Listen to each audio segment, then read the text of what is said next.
Okay. All right, everybody. I think we've got a working microphone today.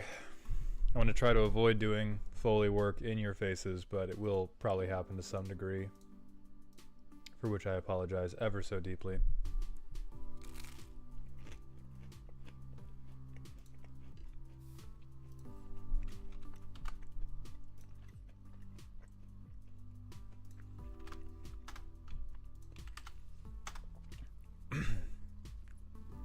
You may enter your... God, a 3-mana basic land finder. Who remembers when magic was fair? What's up, Ethan? Who remembers fair magic? A 3-mana 1/1 that fetches a basic. My God.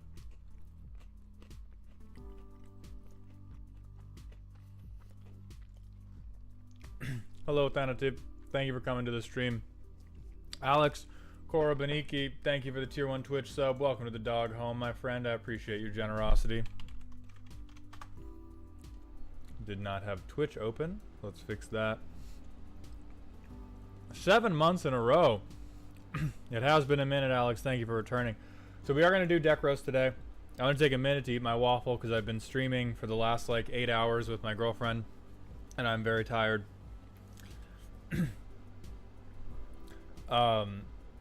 We're going to start with Blar whenever Blar gets in here. Alex, it's via a Patreon redeem.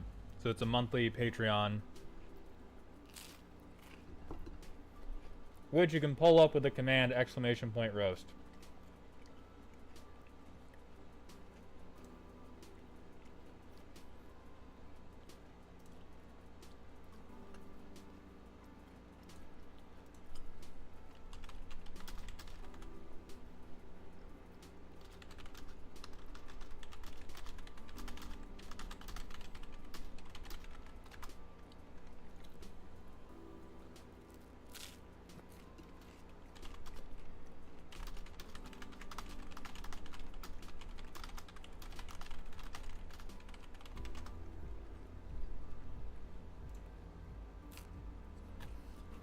Transformer and Sysformer.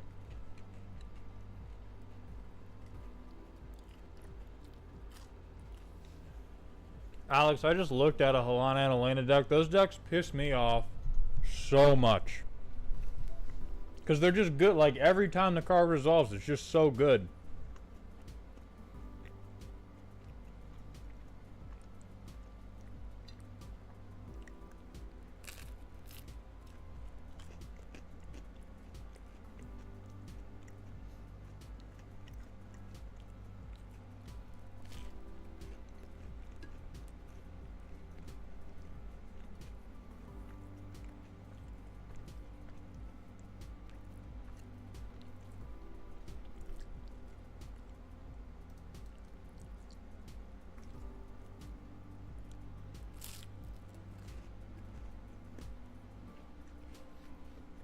Mana flooded. I'm eating a protein waffle.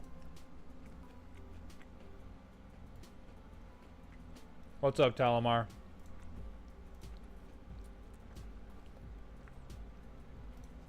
Alright.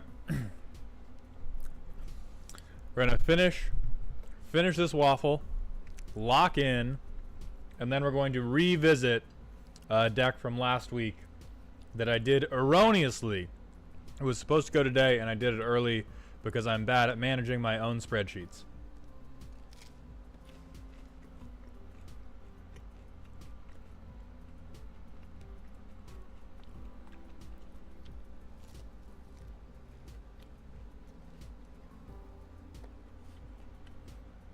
God bless you, Knox.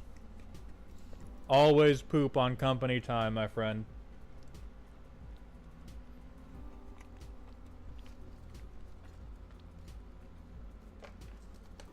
What's up, Glove?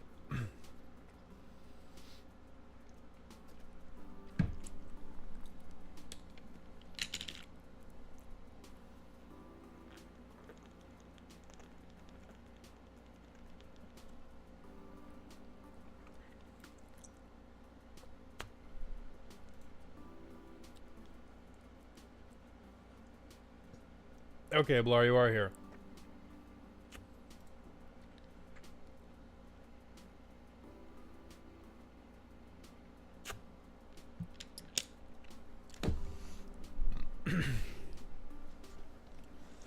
Lockman, what's up? You are also going today.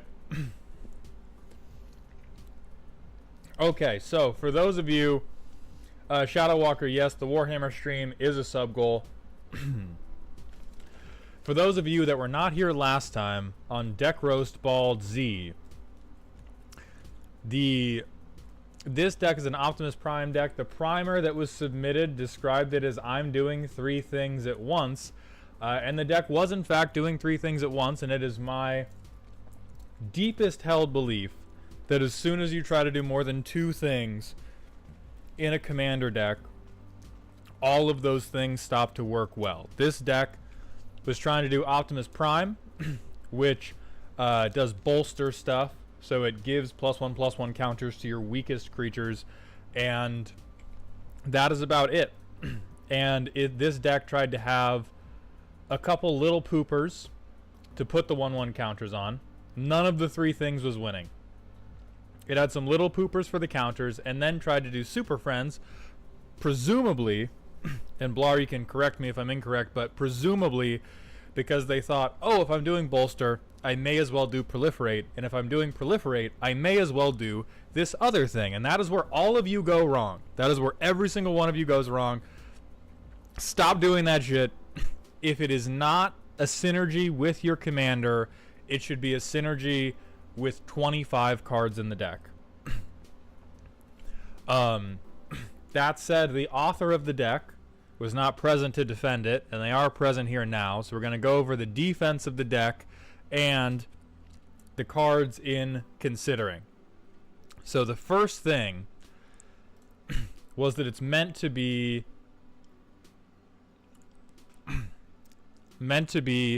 cast on the backside only. So let's see, we will draw Inspiring Vantage, Planes,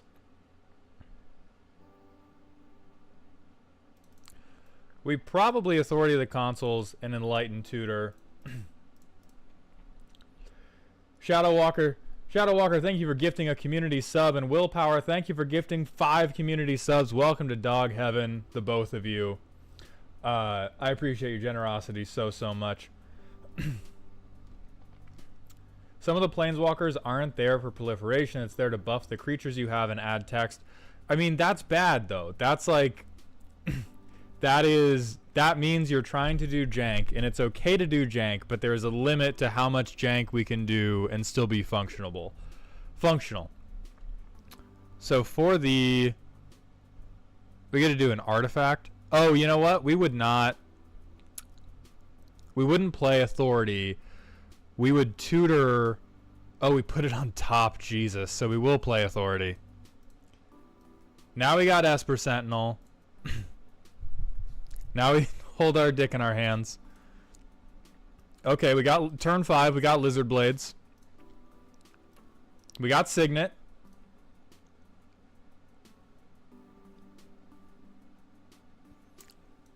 We get to look at the top 3. We'll take this, I guess. These 2 go to bottom.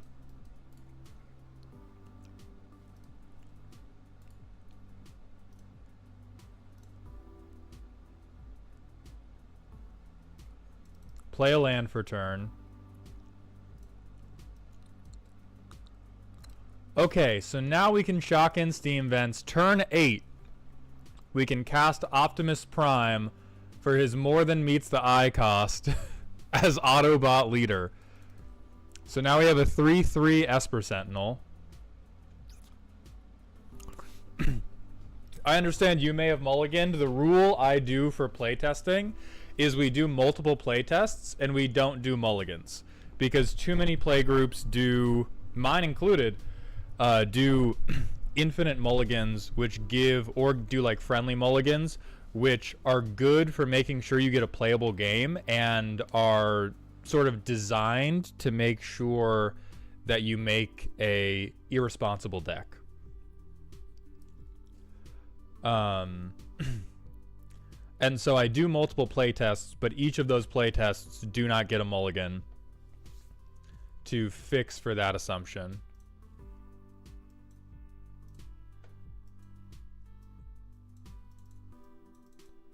All right, so this time we get to Talisman.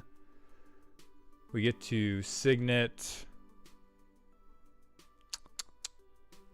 Then we can at least Tezzeret's.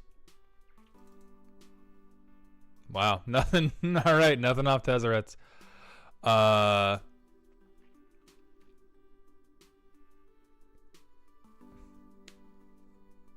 mean, fuck Dovin. The Planeswalkers don't matter. Next turn.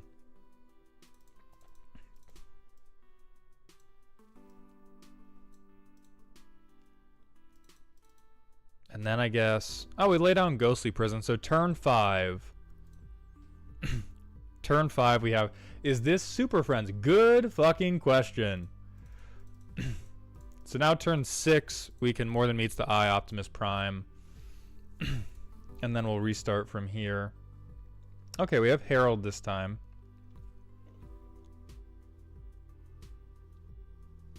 Alright, we got a bounce land. Alright, we'll play this, we'll bounce it. We will discard Boros Charm to hand size. We'll play this, we'll bounce it. We will discard Sten to hand size. Alright, we'll play it, we'll bounce it, we'll discard Augury to hand size. Alright, we'll play it, we'll bounce it, we'll discard Deep Glow State to hand size. Alright, we'll play it, we'll pass. Alright, we'll play it, we'll bounce it, we'll discard this to hand size. You guys know the fucking vibes.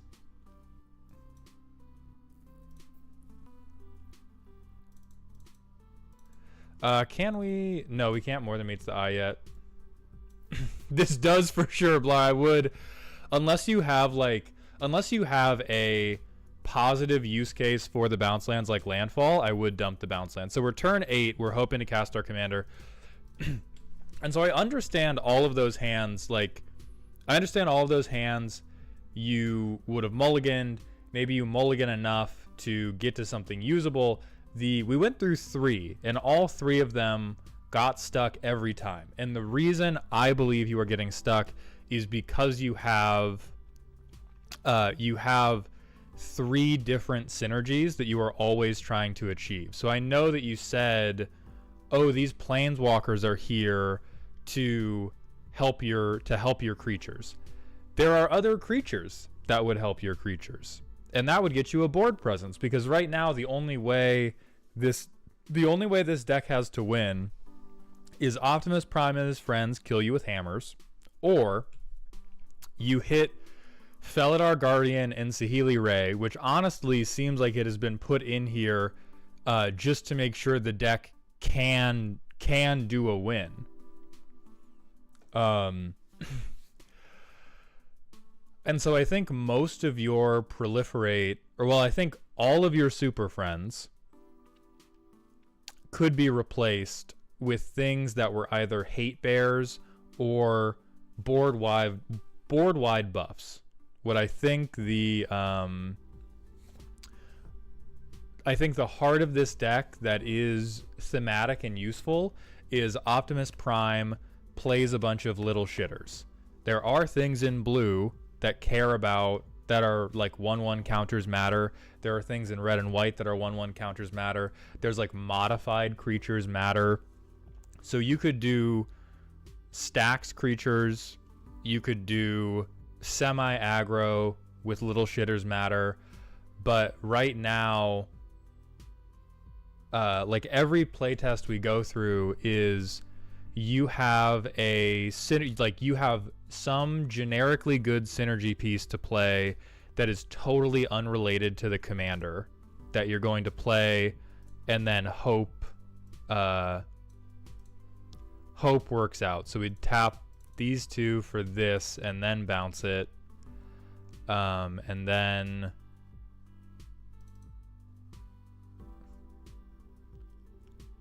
fucking cope, I guess. Yeah, we cope.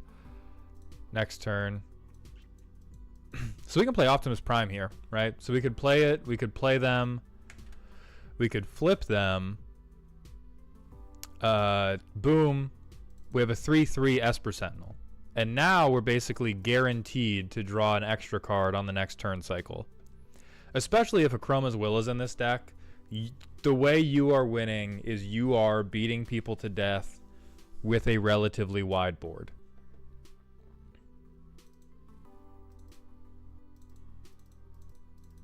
Use the Signet for that.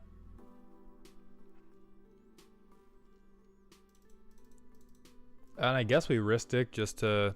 We'll say we drew off Ristic.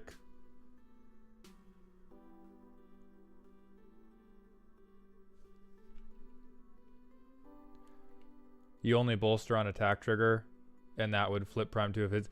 I held the Esper Sentinel back because I'm living in a world where I bolstered Esper Sentinel and did not swing the 3/3 because it would die. If you are living in a... If you exist in a pod where on turn 5... you can swing a 3/3 and it will be fully non-blocked. That can be true, and also all of my, like, every criticism is invalid because you are playing Minecraft creative mode. And there is no necessary criticism because you are allowed to do literally whatever you want. And there is no point attempting to make an efficient deck.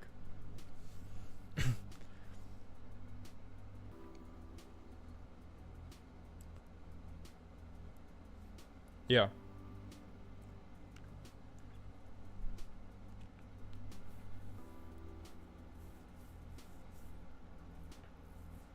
I played a game last night where someone was dead by turn 5. Yeah, that's generally how it goes.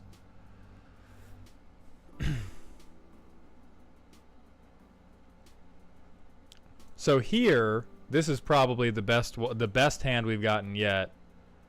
We could do another thing. We could do a Soul Ring.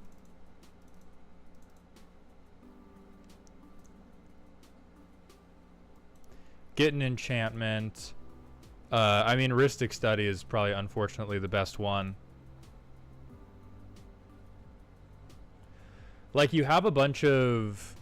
And again, you have a bunch of out-of-nowhere, like, non-thematic, generically super good cards. Like, I feel like these Tutors and the Ristic Study is an attempt to hold together a non-functional deck with really strong individual pieces. So if we move to your Considering... I think you can keep Kaith because you do want to have a bunch of little shitters and you do want to put 1/1 counters on those little shitters. And so proliferating is still fine. The only thing I take issue with is you don't need to then say, I'm going to pivot again to also doing Super Friends. Like, I would stay focused on, I'm going to get little shitters that care about having counters on them, and I'm going to put counters on them. Or if you want to do Super Friends, I would commit fully to that.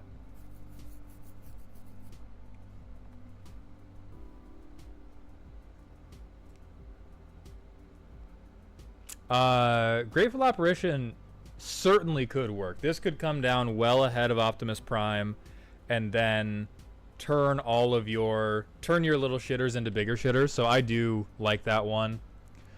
Metastatic Evangel I really like. Viral Drake, I like. This is a win condition.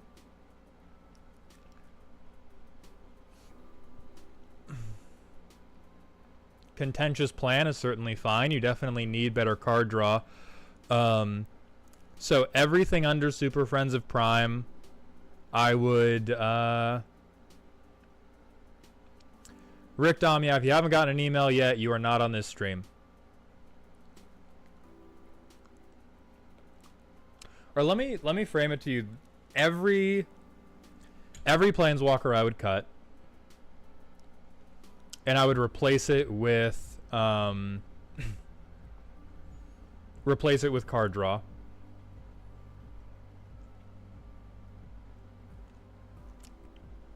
I think the stack stuff, the non-creature stack stuff, I don't believe in. I think your stacks should be based in hate bears. Like, it should be creature-based stacks.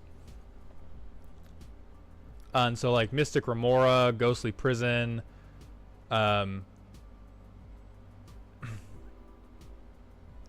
Yeah, these are good cuts. I legitimately don't believe in Goblin Bombardment because I initially did not understand the combo with Prime, but I do now, and even now it is I'm going to spend 5 mana and sacrifice my commander to deal 6 damage, which is one of the most horrific ways I have heard of to deal 6 damage in my life.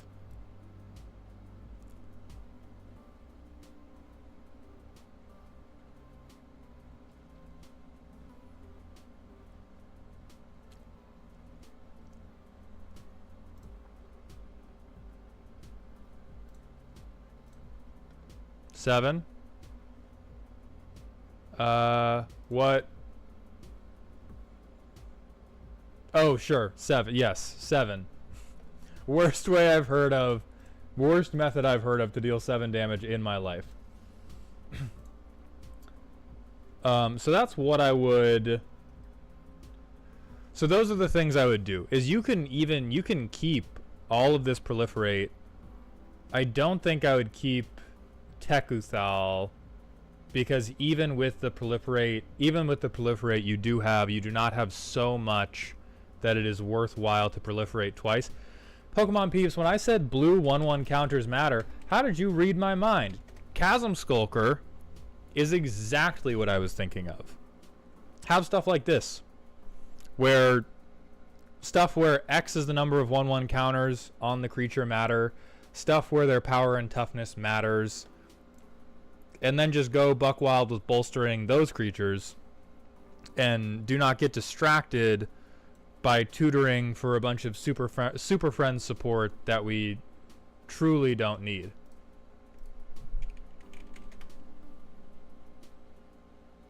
Oh yeah, Toothy, right? Look at that guy. Look at how fun that would be, and look at how many cards you would draw.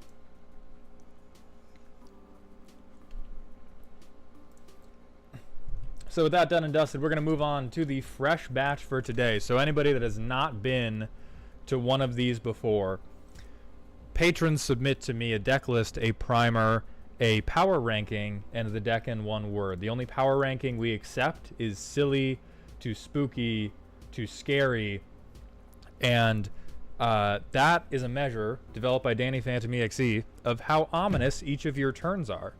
A silly deck will not be ominous at all, but it will be trying to play extremely large flashy spells. A spooky deck will be ominous to those who have seen it before, and a scary deck will be ominous to goddamn everybody. So first, we have Grant, who has a spooky deck. The goal, have Stormkin and either Emeritus or Niv to be able to draw through the whole deck. God damn. The deck in one word is shenanigans, and we do want upgrades. We do have one random Smasher Pass to go through. That's not a thing. Ooh.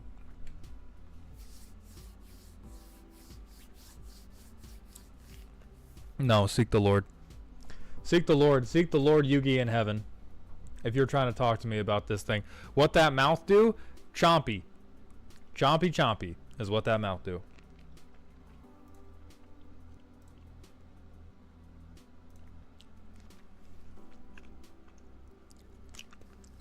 Alright, is it spell slinging shenanigans? I bought 99 cards. I'm going to touch 99 cards.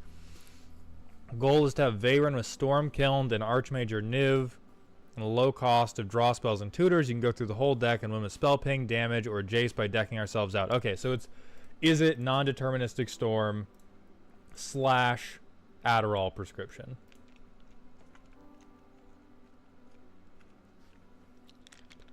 Veyan is a commander damage out, which I do like.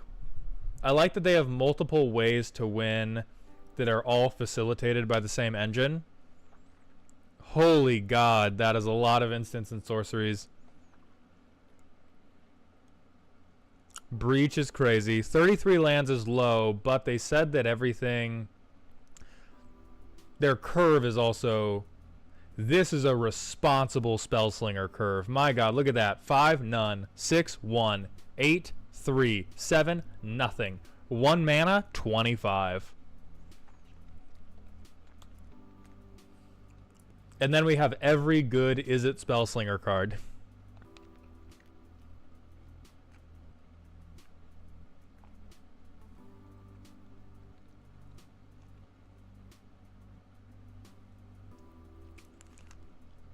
And no Soul Ring. You'd love to see it. Alright, so let's witness greatness. Boom. Boom. I'm going to discard this and 1 island.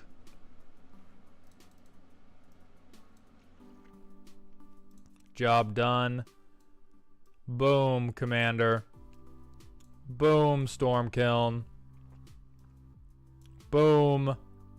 I think we...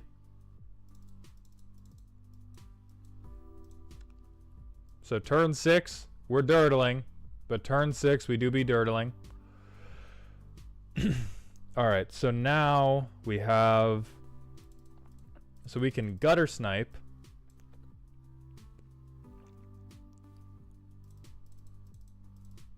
We can Spell Seeker. It's 2 or less, I believe. Yeah.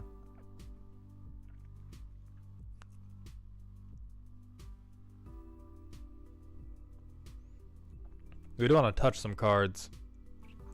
We've somehow we've hit like every synergy piece, and we have not hit any of the actual card draw.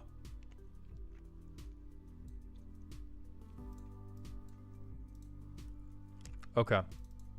So we'll brainstorm. We'll make 2 treasures.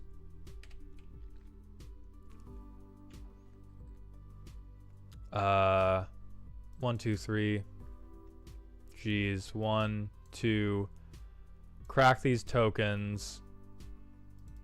Put 2 on here. Roaming Throne.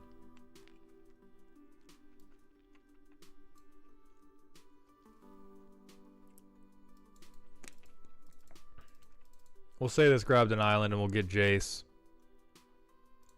We mill somebody, we draw a card. Next turn. So now we can search for anything. So we'd search for that. 2, 3. Actually, we'd keep up as much blue as we could. 2 treasures. Oh, I discarded the Brainstorm card? Oh, who cares? Oh, that would actually delegitimize the whole thing, because Solve the Equation wouldn't be on the top. Well, we could have we could have milled ourselves with the 2 if we didn't want them.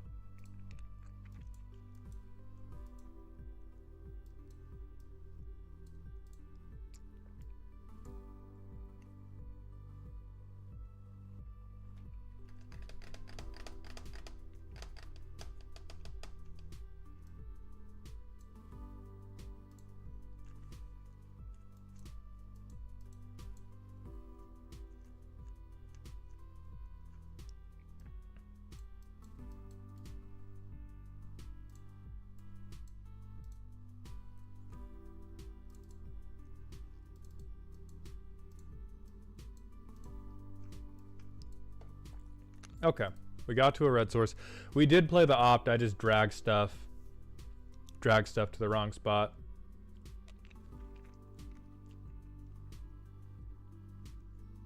I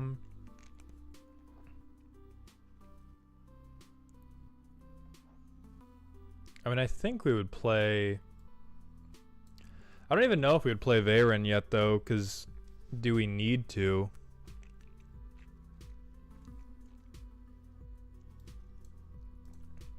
Yeah, me personally, I'm going to get Faithless Looting with Spellseeker. 1, 2. I think Expedite is the worst, and then Crash Through is that's the worst. I'm going to cast 2 on this, and then we next turn. We have 6 in the graveyard. We can almost Treasure Cruise. Make a red and a blue. Spend a red on a treasure. Oh yeah, Veyan is a Voltron mess really early. I mean, this is the Rorschach image that they show you when they want to check if you have ADHD. It is highly generic. I hope to God that you have practiced this, because the pain that you are inflicting upon yourself and potentially your playgroup if you non-deterministic storm into a tutor and then continue trying to storm into the thing is honestly horrifying.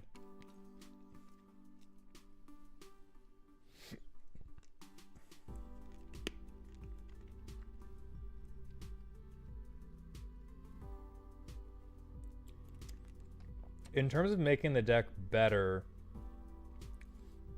the deck doesn't particularly have a more significant theme than,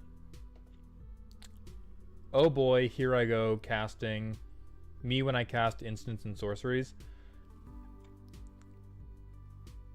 It seemed like you had so much card draw that I do not think that limited mid card Bedlam Reveler is necessarily where we want to be, because dumping your hand as an Izzet player, dumping your whole hand is often really unviable. Like it means that you're betting on the game going really, really bad, and you've put so much card draw into the deck that I think it's a bad idea to bet that you haven't drawn any cards.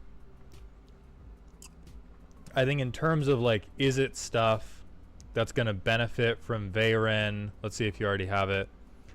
Young Peasy would be a good one. The Toilet Paper Man is always good.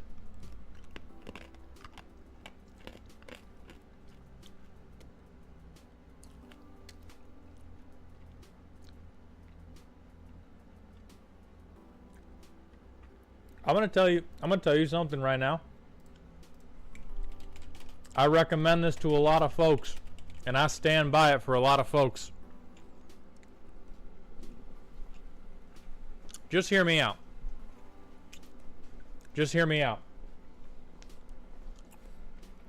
Your curve is so low that you are potentially the deck that could get the most value in the world off of hitting until you got to 13. Right? Let's go into the playtest. Let's pretend right now, boom, I played Dance with Calamity. So that's a tutor. We keep exiling. That's removal. So we can take the non-hits away. So we're at 2. We're now at 10. 13 on the dot. 13 on the dot. We get to personal tutor. We could probably choose the order, and so I would say we probably like dig through time first, then frantic search, then personal tutor.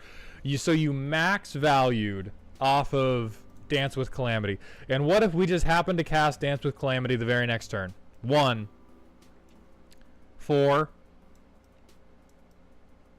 5, 13. Once again, maximum value off Dance with Calamity. Yugi has clearly chosen you as the one and only purveyor of Dance with Calamity. Like, you are the chosen one. I recommend this card to everybody. It's going to flop with so many, but it's going to be funny when it does. That's its only job in my Prosper deck. Legitimately, your deck's curve is so well manscaped that this deck can get away with running Dance with Calamity as a legitimate storm off card. In terms of also winning the game, yeah. I do think Aetherflux is playable. I hate it personally. I do think it's playable.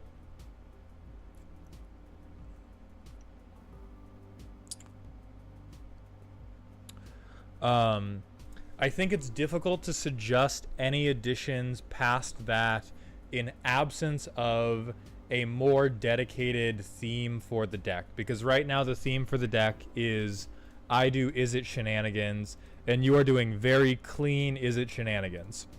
I am recommending this as an additional shenanigan.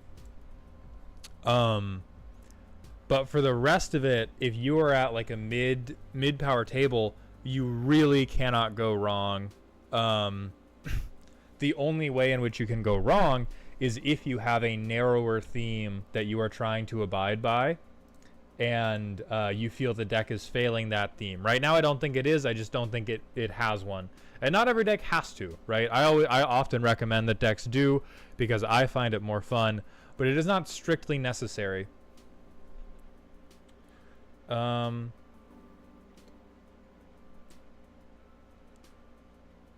Honestly, oh, display of power. Let me see display of power.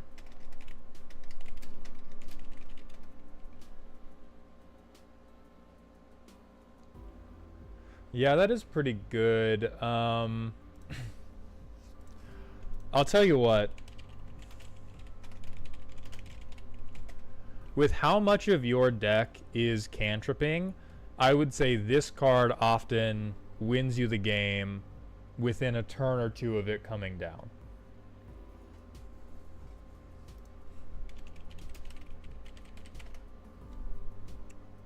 No, I think this is too greedy. And I think Swarm Intelligence also wants you to like cast more impactful individual spells.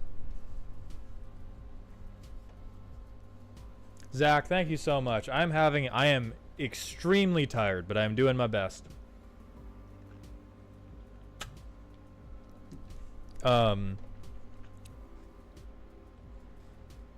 Yeah, I think Teferi's would like lock the game up for you any turn you found it.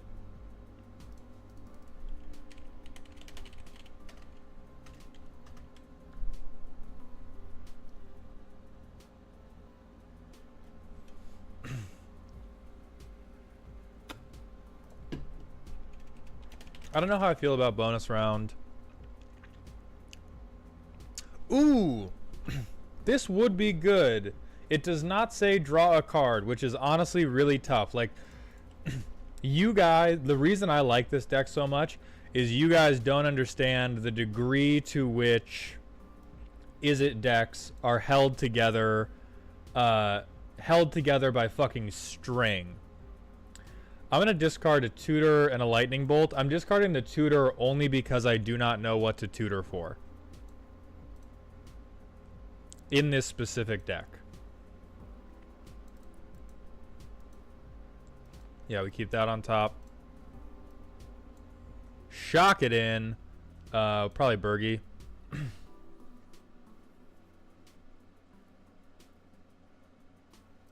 Okay, give Bergie flying. Oh, wait, no. We would, oh, right, that's... Okay, no. So we cast this, give Bergie flying, float a red. With this on the stack, we personal tutor for... Oh, third from the top. Probably Jessica's will. And we're just going to pretend we don't know what these cards are.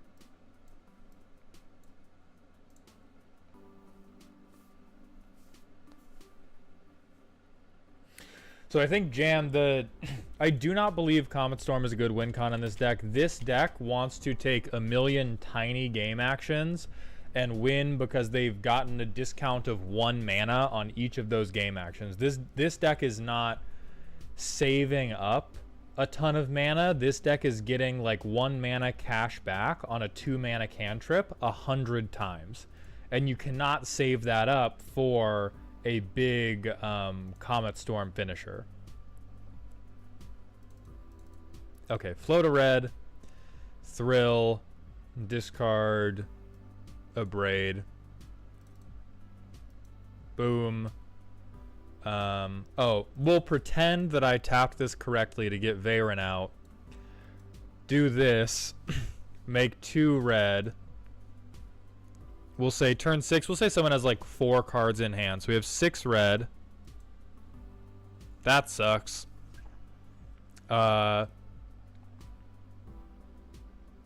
Still 6 red. Still 6 red.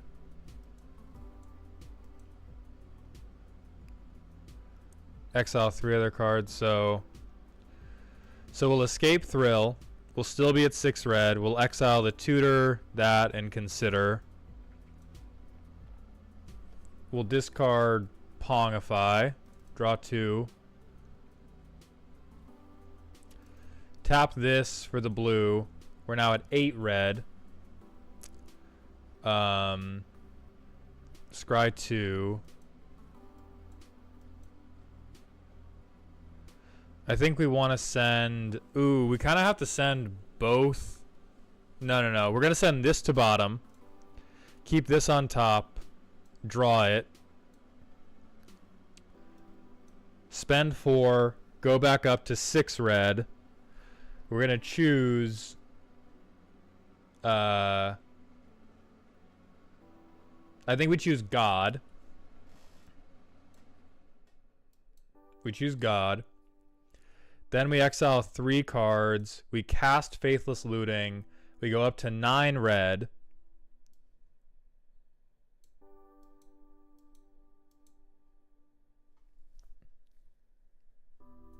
Oh, Jessica's Will is on the graveyard.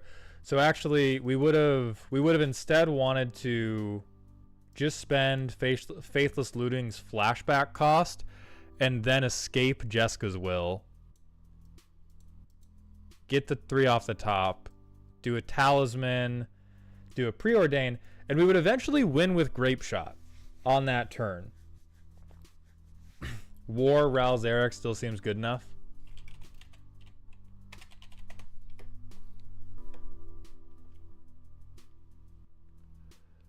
I truly do not think it is. Oh, this may be the wrong Ral's Eric. Hold on.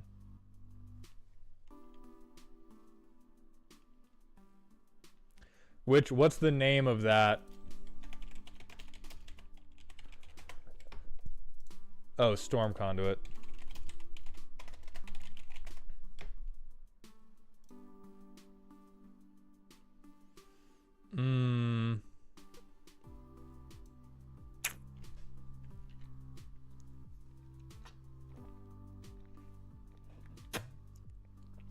I honestly do not think it is. I mean, I think it likely is. You could probably cut Gut Shot for it. Like, really, the thing is, this deck is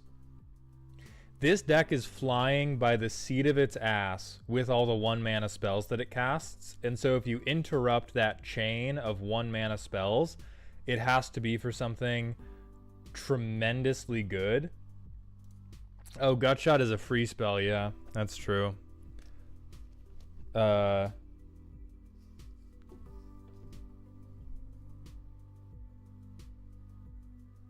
Only takes 20 pops of Ral's. shut the fuck up. So you may be able to find the room for it. Wayfarer's Bauble is probably cuttable. But like, the deck looks really cool because the deck is held together by thread. And that thread is the cocaine of 42 instants and sorceries that are almost all getting cast for 1 mana. And that's why the only thing I recommended was Teferi's Ageless Insight, because that one, all of your cantrips like solve the game for you.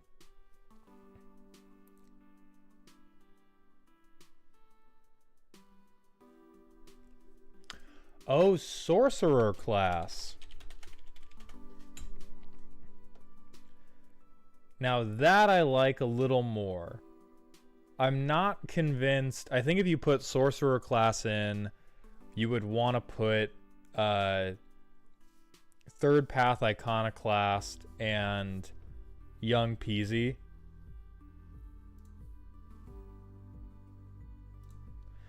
Talamar, I'm thinking about it just for the level 2. I'm not, the level 3 of Sorcerer class does not exist in my brain. The sorcery class exists exclusively for we want to put in token makers, and those token makers can extend our combo. Even then, it is on the bubble for sure.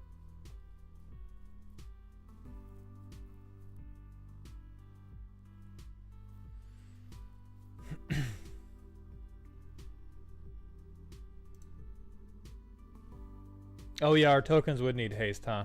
Then probably not. Yeah.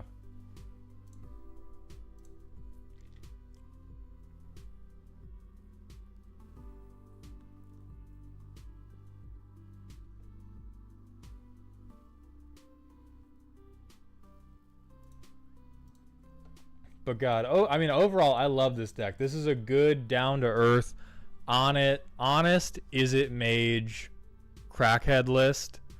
I think the number of tutors is like, you better know this deck like the back of your hand, or I am going to get you with hammers. But if you buy 99 cards, you should get to play 99 cards. And when the other person casts Ulamog targeting you and only exiles 2 mana worth of shit, then you may rest.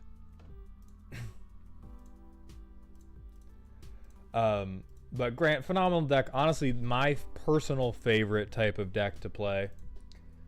We're going to move on to James Arthur, who has another spooky deck, dual commander deck made to play with my brother. My spooky scary meter may be busted due to his Krakashima deck. I mean, James, if you're here, your spooky scary deck is busted because of dual commander. Dual commander is it's a format that should not exist. I know why it does. But it is like, it's impossible to balance around that. Realm Monsoon.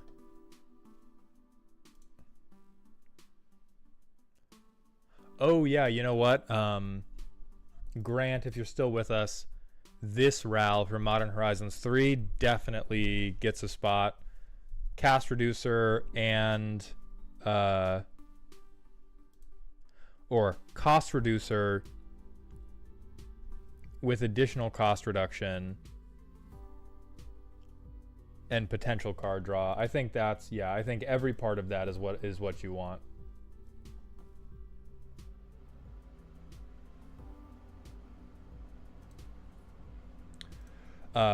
Going back to James Arthur, tokens gone wild. Gred, I have heard terrible things about this card. Okay, so we're going to make token copies of tokens that we play that turn.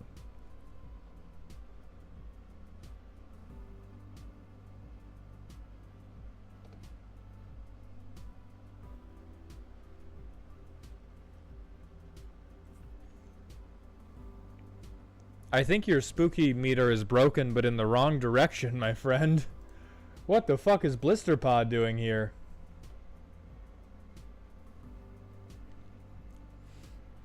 Okay, legend rule not applying is great.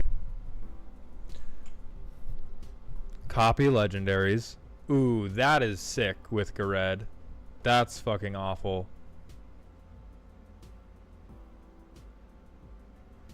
Okay, so we're copying our artifacts. What artifacts do we have to copy, though?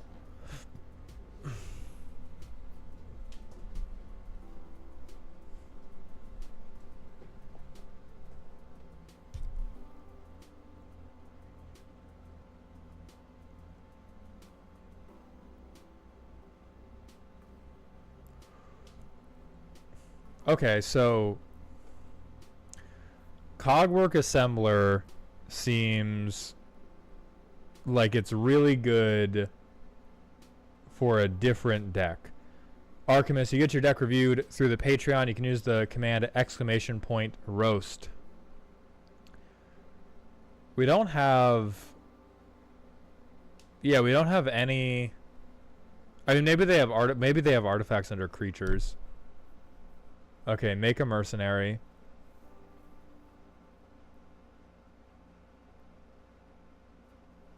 Felden is great. This is a generically good green card. Grand Abolisher, that's a trauma response. In this deck, Grand Abolisher is a trauma response. Oh, you've been playing against Krakashima? Yeah. You've been playing against Is It Go Fuck Yourself. For sure.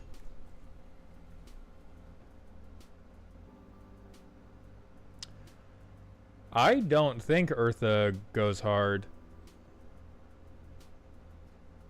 Unless they have a lot more copying creatures or targeting creatures or players. Jaheira, yeah, we want to do tokens. Goes hard with commander. We cannot be reading the same commanders. So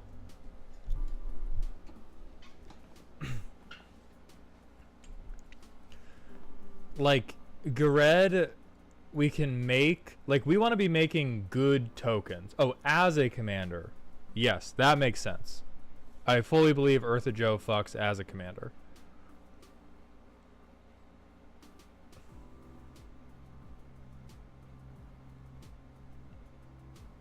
God, you have been... Show me on the doll where your friend counterspelled you. We now have a second Grand Abolisher effect has hit the Moxfield link.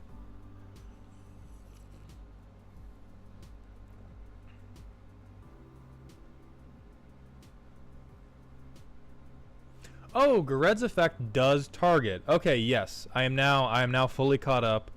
Eartha Joe does go hard.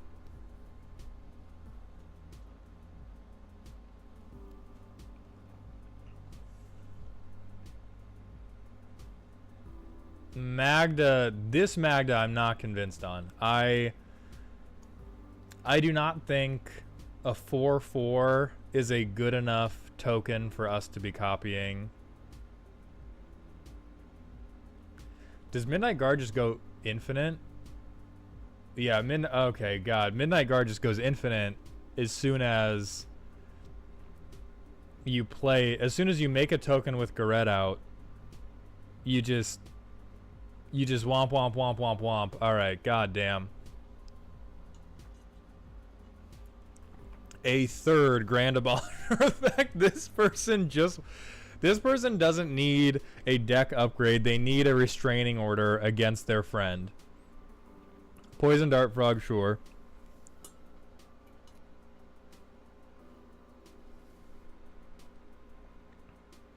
Recruiter of the Guard. I mean, tutors are kind of definitively always powerful.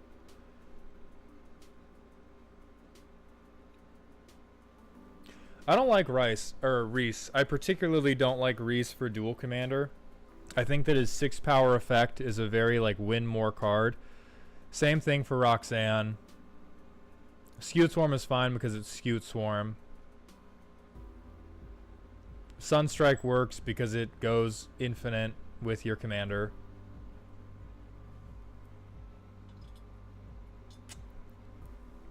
Village Bellringer is cute.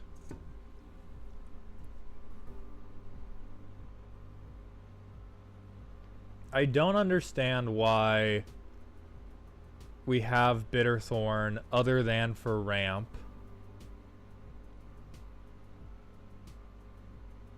Molten Duplication is great. That makes sense to me.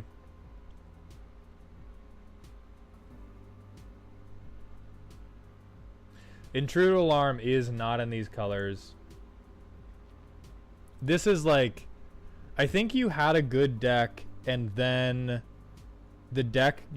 your deck slowly but surely got PTSD as it warped to try to account for your friend's dual commander deck. Wouldn't Cryptolith Right go in? I do believe it would. Yes, Cryptolith right, 1000%.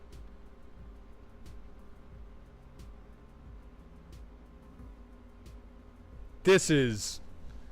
Shut the fuck up. Oh no. You guys remember how we talked about last deck? We're not even gonna look at the level 3 for the barbarian class. This person saw only the level 3. This is here. I swear this is here just for creatures you control have haste. We cannot in Naya be paying 6 mana for creatures we control have haste. I have not seen a single die get rolled this whole deck.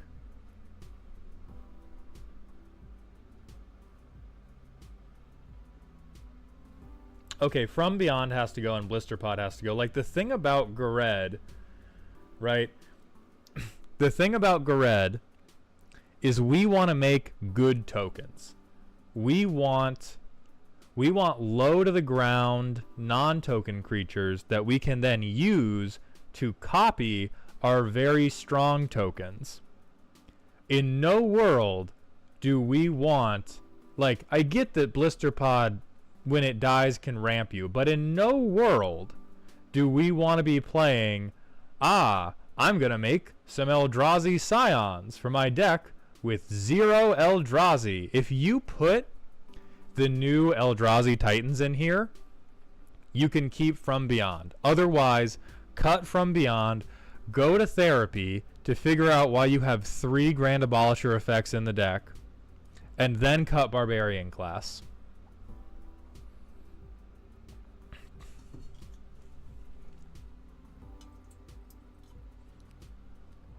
Okay, I'm gonna say something crazy. Primal Vigor is a Crack Smoker card in the context of dual commander against Karakushima. If you're trying to make a deck that can deal with Karakushima on the first hand, Primal Vigor is like a win more card. Right? Primal Vigor only works when your deck is already working really, really good. And Izzet decks sometimes make treasure. They make tokens. But in any case, tapping 5 mana down to continue to set up in Dual Commander is not it.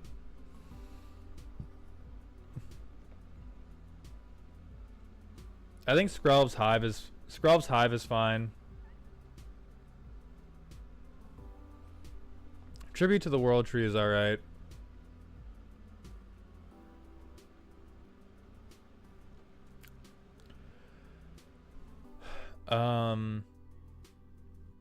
Bitterthorn seems wildly slow to me.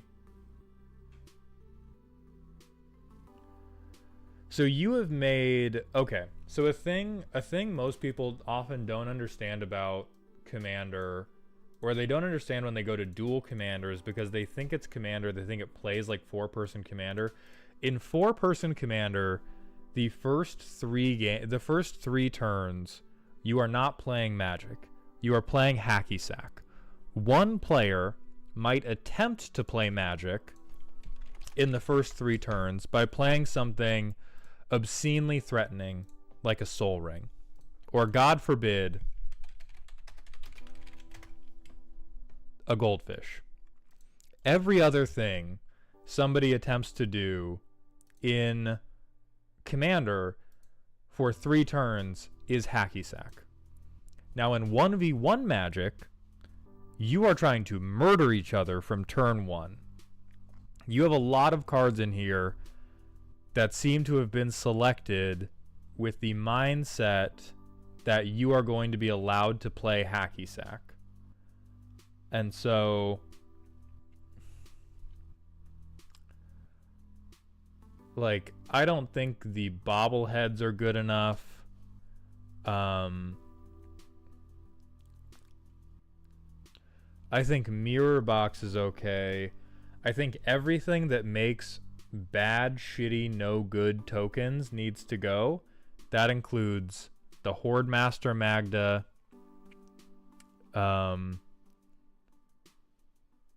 That includes Roxanne. That includes Reese.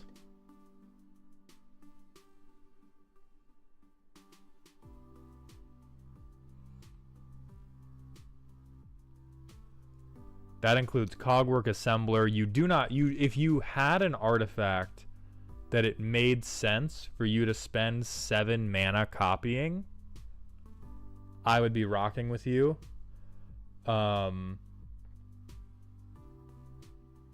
But you sure don't. Like, you don't have enough. You don't have enough threatening creatures to put down. Like, let's go to the playtest.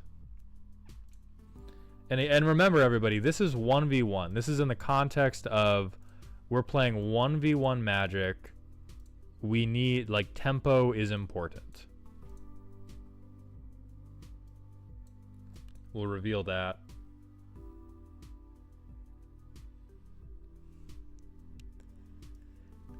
I guess we mirror box. Play that.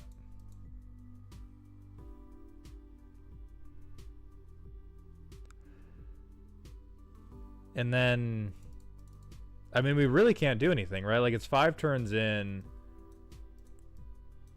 It's 5 turns in, and we are hanging out. You have gotten absolutely screwed by Moxfield. I'll give you that. But it does speak to another problem you have, which is that you don't have card draw. Right? You have a lot of creatures you want to play. You have a lot of ramp, and you have a couple tutors, but you don't have. It doesn't look like you have a single way to try to get to those creatures faster, other than our handy little Tribute to the World Tree. Now, Tribute to the World Tree triggers if you have a creature with power 3 or greater. We have 1, 2, 3, 4, 5, 6, 7. We have 7 cards in the entire deck that can trigger one of our card draw spells. Why aren't we playing something like Elemental Bond or Guardian Project? I think Guardian Project's too slow. Konigsberg's Marshall, thank you for the $5 super chat. Hey Maud, love the channel. Keep up the amazing work. Were you on the TV show Wipeout? I just saw someone that looks like you. I was, yes. I was on the TV show Wipeout multiple years ago, back when I was married. That is no longer true either. But yes, I was on Wipeout. It was super fun.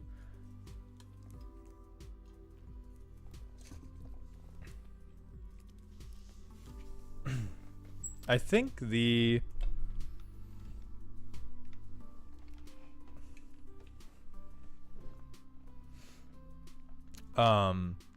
you want some way to look at cards. Honestly, more than like drawing cards, you could do...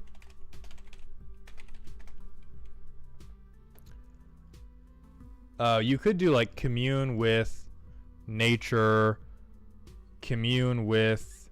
probably just nature is honestly the one you want here. In red, you could do... So with red, you could do like the...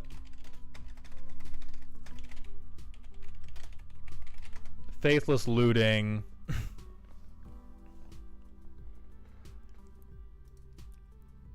Like this deck, particularly this deck in the context of I'm going to play against a Krakashima red-blue deck, is like telling somebody I'm going to give you one free punch and you better make it good when you've never taken a punch in your entire life.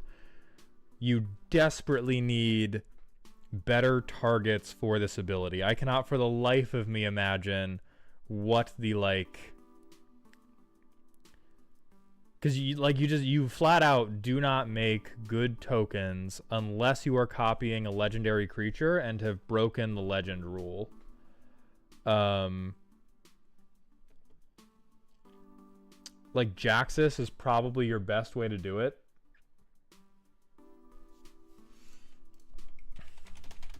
Oh yeah, here you go. You want a trauma response?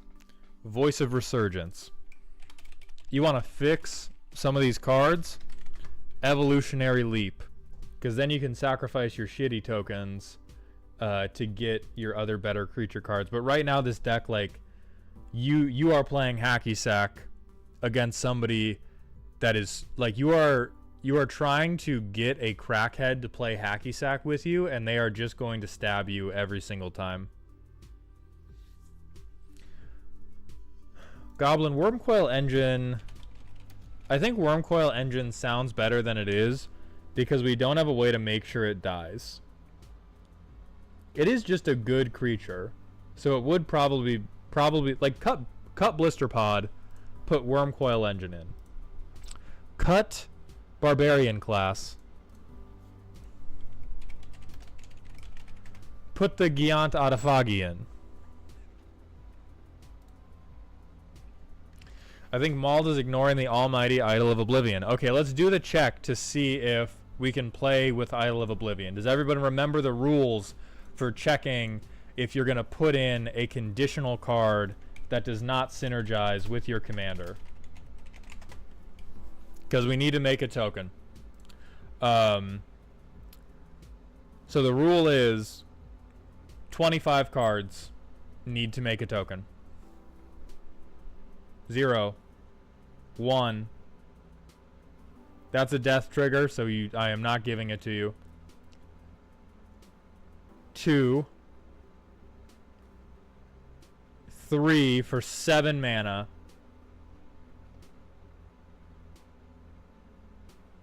4, 5 on ETB. 6, 7. Okay, okay. 8. You may be making tokens for your commander, but your commander does not do it. Like, if your commander cannot guarantee the condition that you need to achieve, it needs 25 cards. 9. 10, highly conditional. 11. 12, 13, 14. So we're at 14 right now. 15, 16, 17, 18. This is really, like, again, it should be a half. 19, 20. We might be there. Oh, so 21, I missed Kiki Jiki. 22. 23. I have been so generous. I am not giving you monologue tax. 24. So we are one short with a huge number of those that are highly conditional on other things being met on top of it. So I think you could do Idol of Oblivion, but Gred, like, everyone sees make a token and assumes Gred is a token deck. Gred is not a token deck. Gred is a deck with a small number of really impactful tokens that you are going to copy. Like, but we have a bunch of make shitters and attempt to go wide. And so you may be, honestly, like, the deck is so low on card draw, it is probably worth it to have Idol of Oblivion over, like, Barbarian class. But generally we want better card draw than that. Like, even Thrill of Possibility would be better.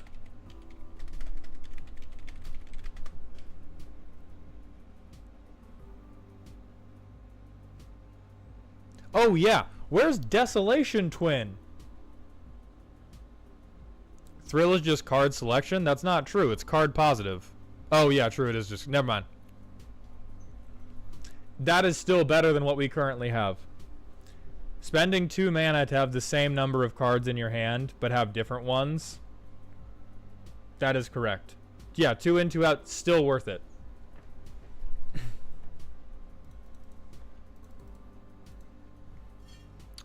For best game, if you haven't received your email yet, it has not been assigned for this month. I'm going to start assigning after this stream.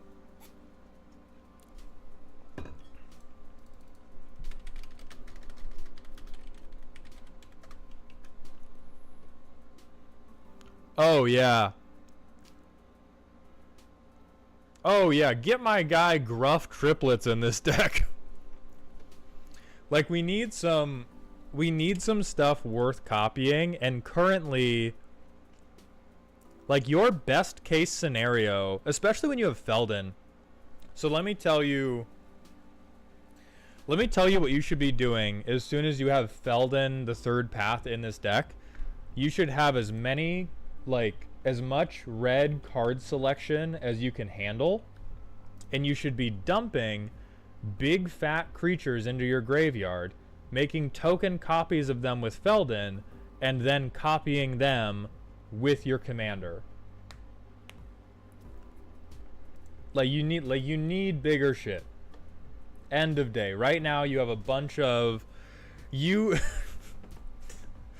like, someone put the Elon Musk Neuralink in you and then typed in the word token and then had you put in 60 cards that talked about tokens.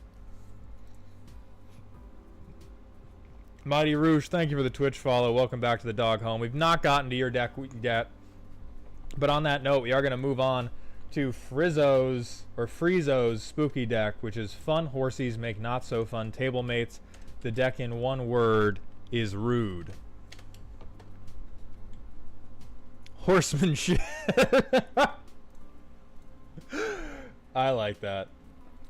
The 4 best game. Thank you for the Prime sub. Welcome to the dog home, my friend. I appreciate your generosity.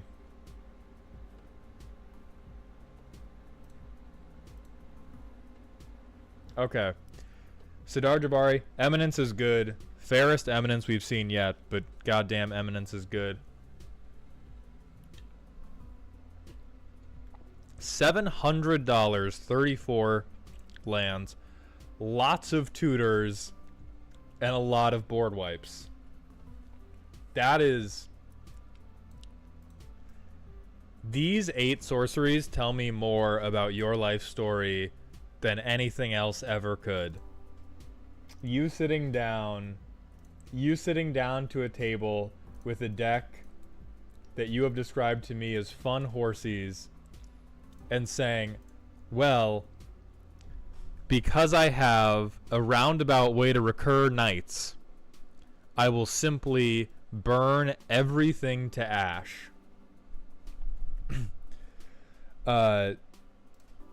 Septive, I've quieted down a little. I'm going to get closer to the mic, but I keep blowing my throat out, and so I'm going to talk a little bit less. Invasion makes sense. Yeah, night makes sense. I think Ardenvale is really bad. I think it's in here just because it's a knight, and if you have 32 creatures, I'm not sure you need that.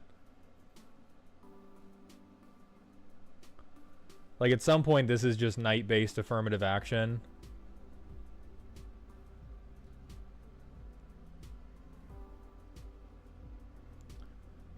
Uh, 1/1 counters, menace. And that's okay. Yeah, it is a tutor. I would say you're already playing unfair tutors. You do not need to also play fair tutors. You can just play the unfair ones. What is Z doing to me? Hey.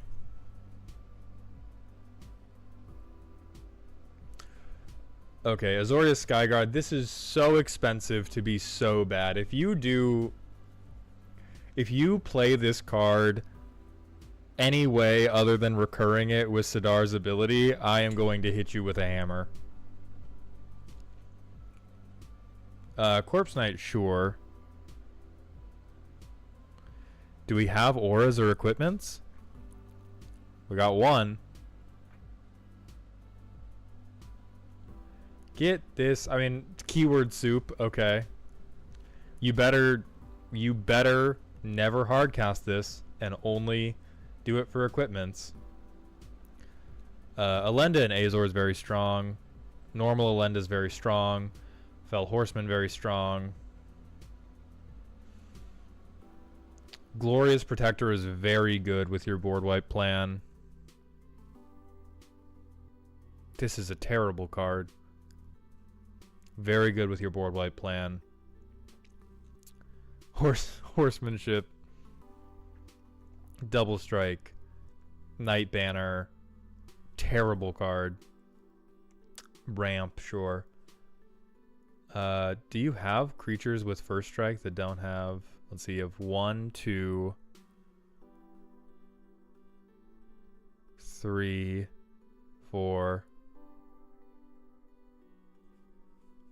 Yeah, Roaming Throne, sure.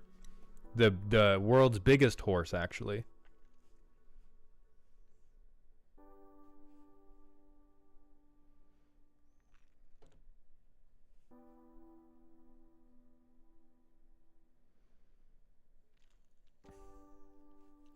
Savarok. That's kind of interesting.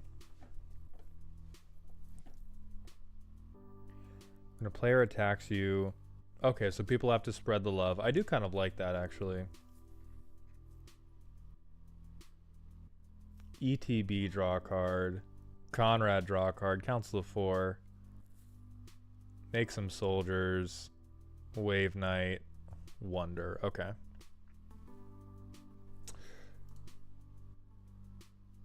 I mean, this deck has, like... I do like that you have committed to the bit.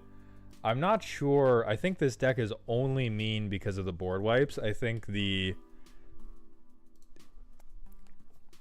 looks like a bad deck that flips the table every couple turns because it knows it's a bad deck and can't win. Okay, we will discard to hand size. Okay. We will pass. Oh wait, no, we don't have white.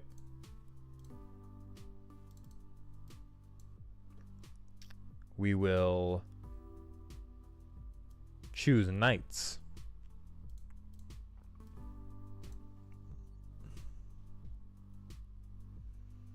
And then here, I do think it would behoove us to just drop the 6/6 with Menace. Get this guy. And then swing. I guess we draw a card. Dump this next turn. So it's turn 8. We will vainly hope they have not killed Sadar Jabari and we can get this guy back.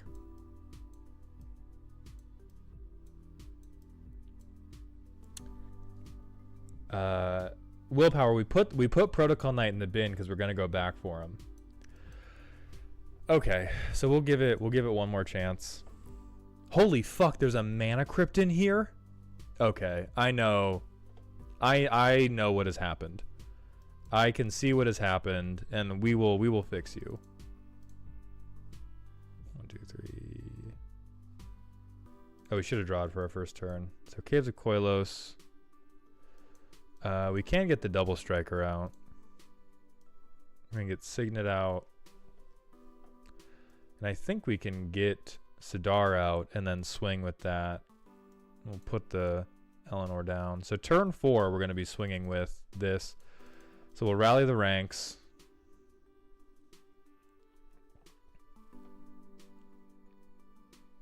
Draw again.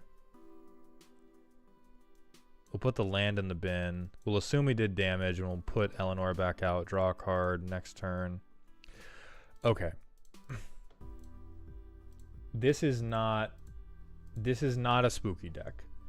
This is a silly deck that went to a rough neighborhood, got scared, and then bought an AR-15 for self-defense.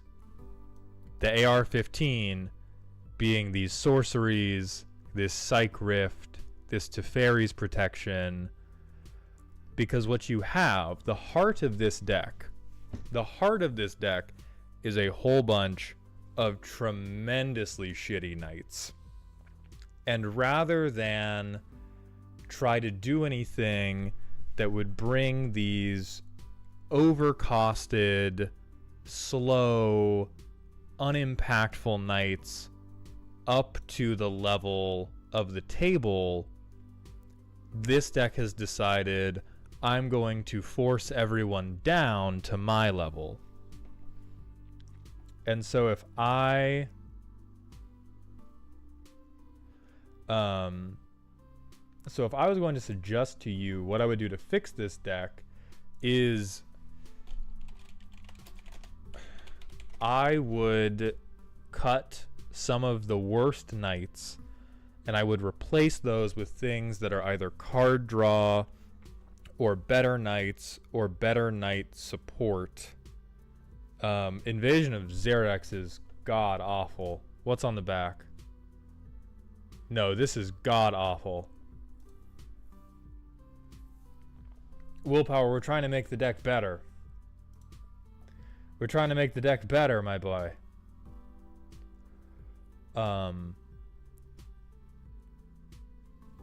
Oh, Cracker Hoof.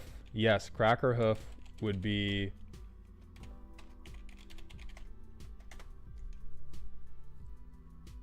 This is a knight. It would not proc super hard off the... It would not proc super hard off the reanimation trigger, but it doesn't need to. What you do need is some better things to end the game. Right now it looks like your desired method of ending the game is thoughts and prayers. Swift RL, thank you very much for the Twitch follow. Welcome to the Doghouse. Shaneko21 as well. Captain Bork and Frog Dev, thank you all very much. Ariel.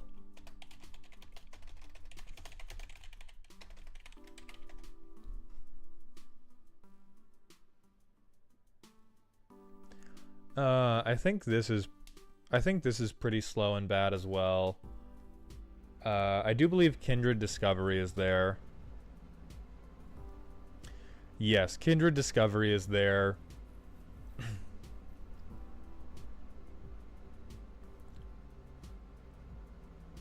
You probably want at least, even if you want to stay in the theme of we're swinging with knights and our knights are going to do damage, you probably want at least one or two enchantments or equipments that will draw you a card for doing damage. Because if you intend to swing but you only ever intend to go card neutral, that kind of backs you into, oh god, I have to do board wipes because my game plan is just so terrifyingly slow. I would also say you want other recursion. Like you want, my god, do you want Rise of the Dark Realms? Because it's entirely possible that you just don't get Sadar through. Maybe they just shoot him every single time. And if you want to keep the board wipes, that's a way to benefit from your board wipes later on. You could also get away with self-milling a little bit. I think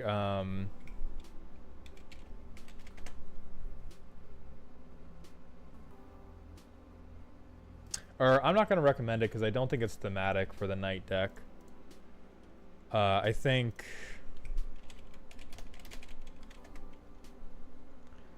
Bident of Thassa, you know, Knights have tridents.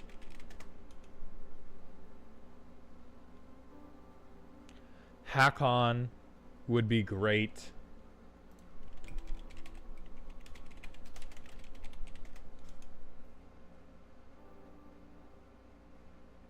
Exsanguinator Cavalry is certainly playable.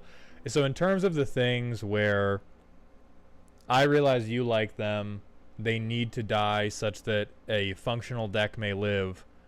Ardenvale Tactician. We'll come back to this guy. Probably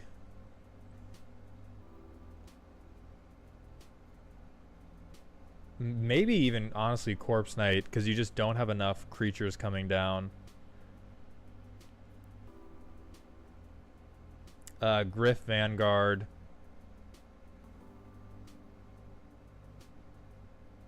Knight of New Benalia.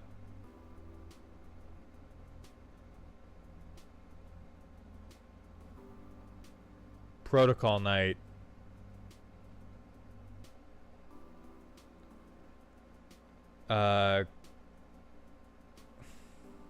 Curry Favor. Tura Kennerud. Yeah, so those 7 all need to go.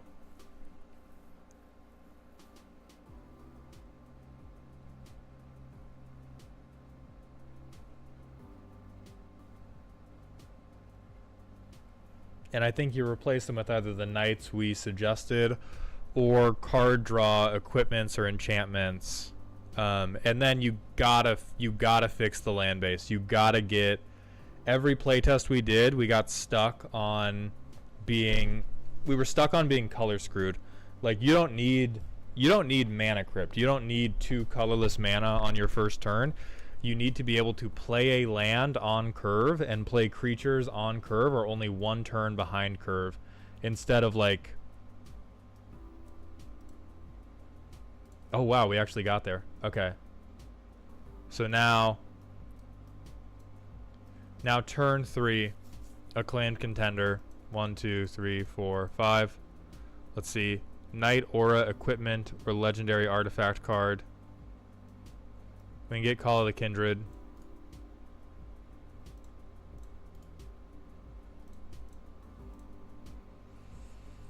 And then we fucking cope and seethe. And this is the point at which we need better card draw, because right now you are just land passing. Or I guess we could swing and we would get rid of this thing because it is useless. Ah, and then we could play a card. Then we could play our commander. Then we could Watery Grave.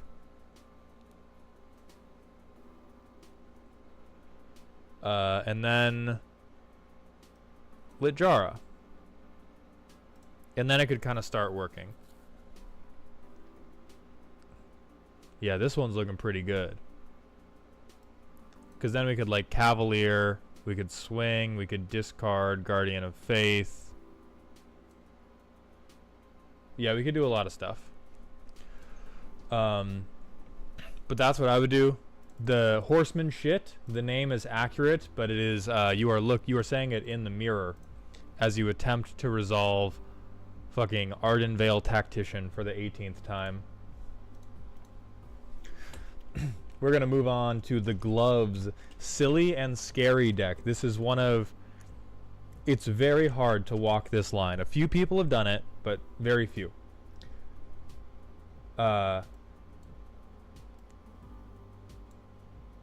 This deck belongs to my wife. She doesn't know I submitted it to you for roasting. We've been watching your content since the start of this year, and I wanted to surprise her with this deck roasting. I have lovingly tagged the deck with rockstar/comedian vibes for chat's viewing pleasure. You can make suggestions, but you will only take the funny ones seriously. The deck in one word is Acme-sponsored explosion noises. This is fucking phenomenal. So the glove and Mrs. the Glove. Let's get into the deck. I copy-pasted the primer. My bad, goats. For anybody in chat asking about a deck roast, you get it through signing up for my Patreon, which is available in the YouTube channel description, the stream description on YouTube, and the command ! Roast on Twitch chat. Willpower, I've done it at least like 15 times. Bad Santa, Jesus, I've played against Blim. Rock and Roller Coaster starring Aerosmith is an enclosed, launched roller coaster located at Disney's Hollywood Studios within Walt Disney World. Manufactured by Vekoma, the roller coaster opened to the public on July 29, 1999. It uses linear motor electromagnetic technology for acceleration, which propels riders from 0 to 57 miles per hour, or 92 kilometers per hour if you're wrong, in 2.8 seconds. You are the rider, I am the ride. So if you don't know Blim, when he hits you, he gives you a disease. And that disease is whatever shitty permanent they want to hand away.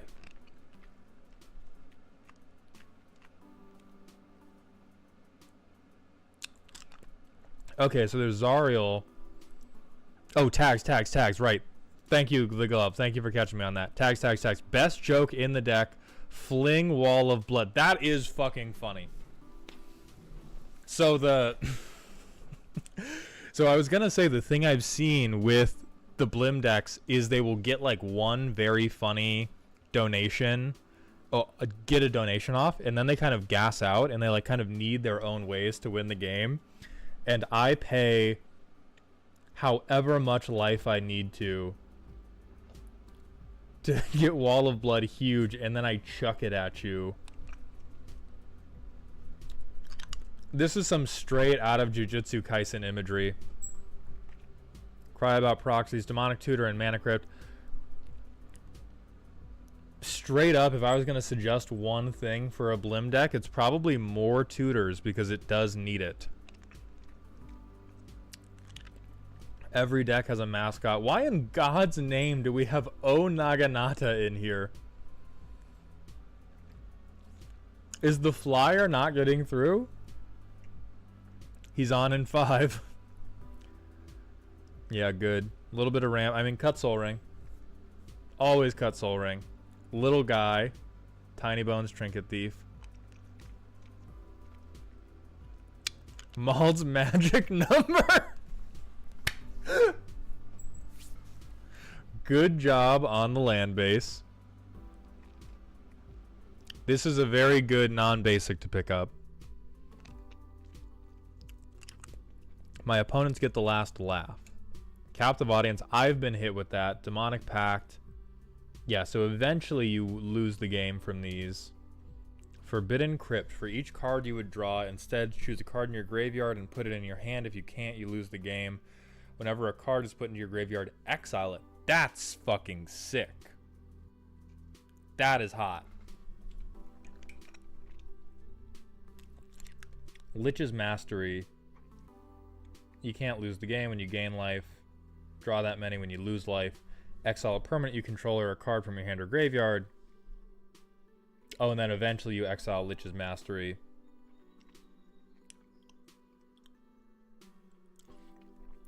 I think Captive Audience and Demonic Pact, I think I may be completely wrong. I will defer to the people who actually play the deck. I believe it refreshes. Oh, you can. Yes, okay. So you can do the 3 good ones and then punch them with Blim and give it away. If you would be dealt damage, remove that many cards in your graveyard from the game instead. If you can't, you lose the game. If you would gain life, draw that many cards instead. When it leaves play, you lose the game. Got it. Okay.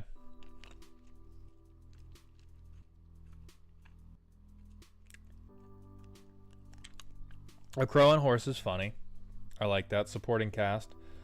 At the beginning of combat, you can discard a card. If you do, choose a creature. When it deals combat damage, draw 2. That's honestly, that's pretty hot for Rakdos card draw. Pretty good.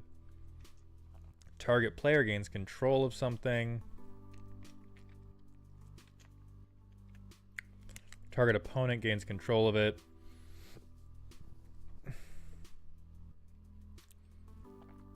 Rankle does a prankle.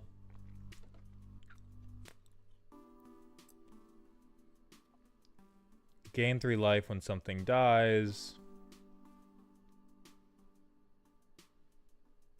Deal 2 damage.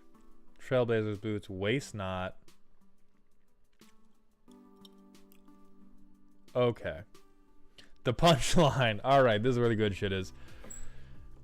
Abyssal Persecutor is the funniest thing to give away. Is just actually what if you never won? You can't play lands.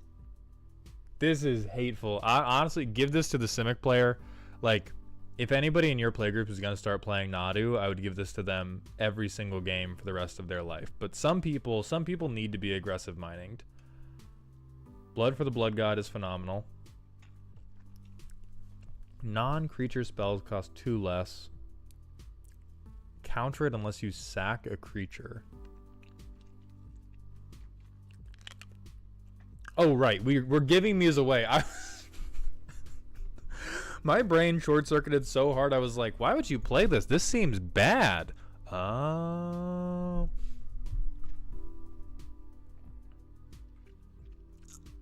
It doesn't stop Nadu's ability, but I was more referring to Simic land rampers in general. Remove your hand from the game, face down.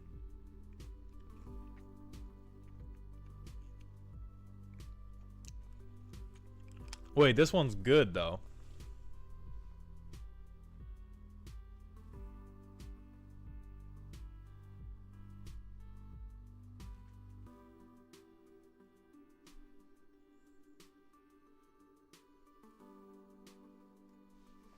Like, this is... Oh, yeah, you can cloister... Yeah, you can cloister the person that's playing at instant speed. Honest... Oh, gives away then blows it up. That's good.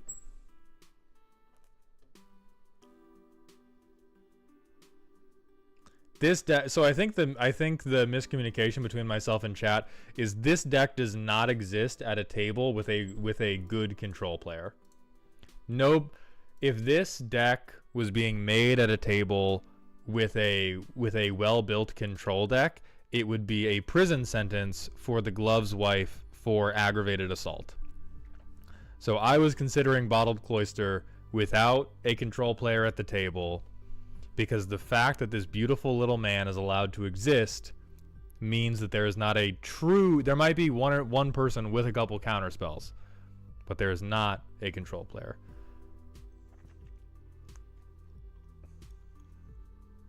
I mean, Bronze Bombshell is 7 damage, yeah. Demonic Lore. That's a good one. I like this one.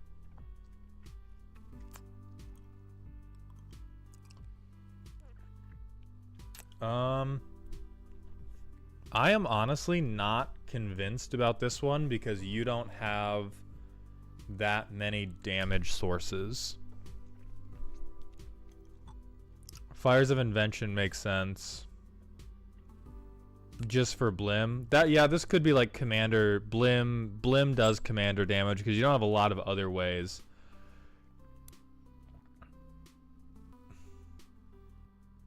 Gold Knight Castigator is very funny. I like this one. Oh, Naginata Blim Commander.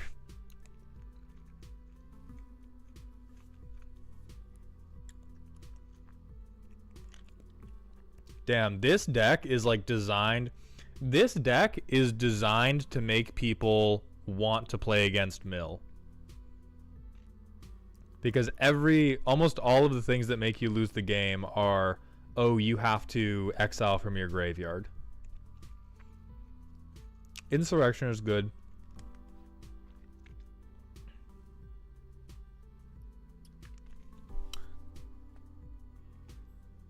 Jinxed Choker, I'm not as up on, just because they can keep giving it away, and if they give it back to you, like Blim, or effectively anytime I look at a commander, one of the things I'm looking at is what can this commander make me benefit from asymmetrically, and Blim, playing this in a Blim deck, she convinced the table to pass it in turn order. Oh, so you are married to a CIA agent. Never mind. Never mind. You are married to a goddamn CIA agent. They have executed a psyop. That makes sense.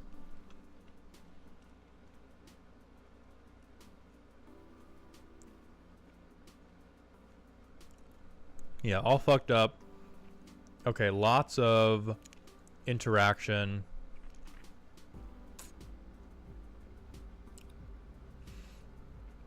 You want to see me do it again is very funny. Immediately...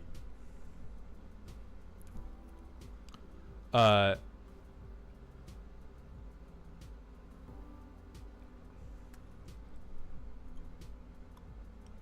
Blim makes you discard. Okay. Yeah, let's play test. We will do red, just because we have a black source in our hand, and then we'll Signet. Then we'll Blim. Then we'll Mountain. Then we'll Persecutor. So turn 4, we will give Persecutor to somebody.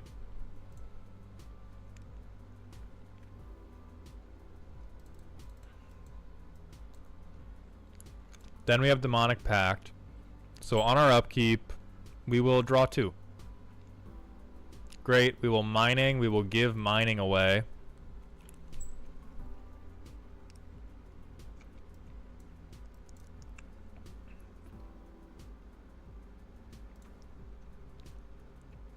We'll make someone discard 2.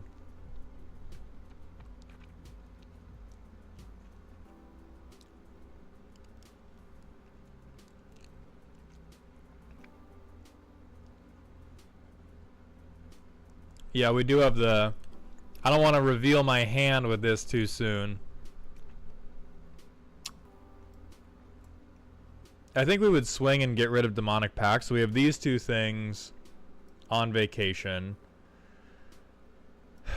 We could definitely just get the wall down.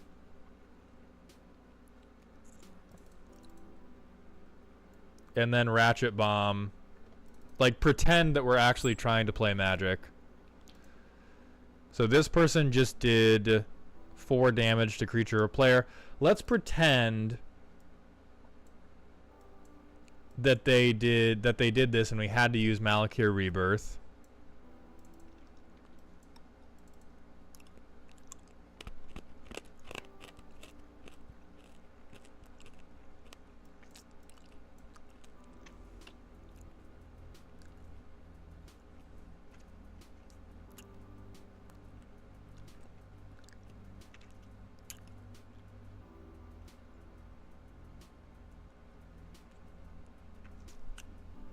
So,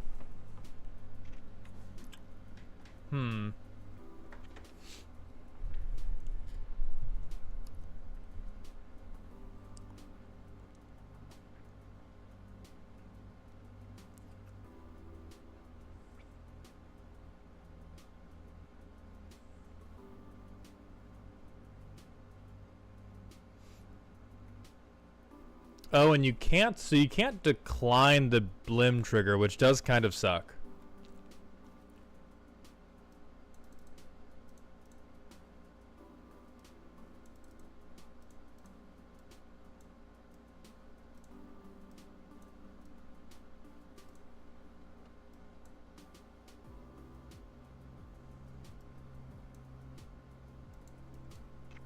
She will give away land, she doesn't care.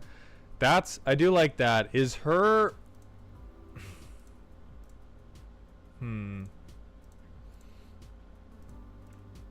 So I'm trying to think of what would enhance the legitimate funniness of this deck. Because in terms of making it better, what I see as the biggest hurdle to this being a consistently hilarious deck is it has a couple things that make you go, oh fuck, really loudly, and a couple things that make you say, eh. A couple things that make you not really that worried.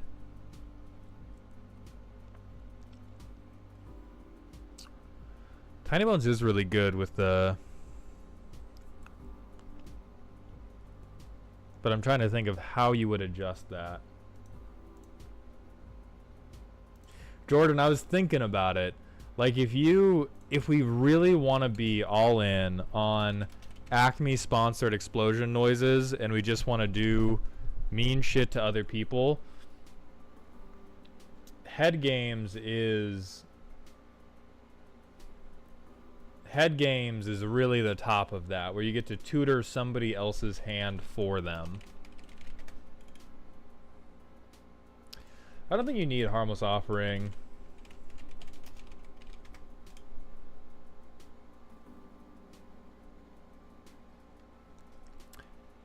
Ebonblade Reaper would be pretty funny.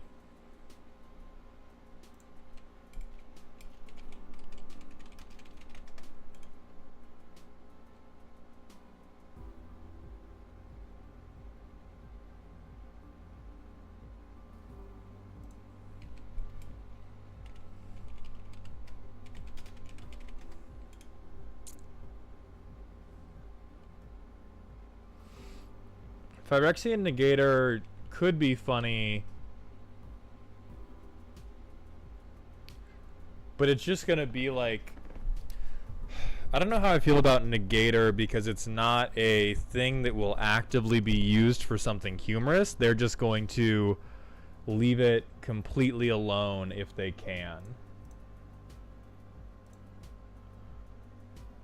Lightning Bolt the Negator. True, true, true.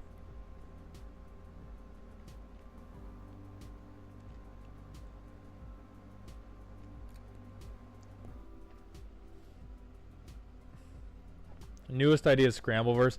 Okay, so Scrambleverse means we are fully in who cares about winning Magic the Gathering. We want to do some silly stuff.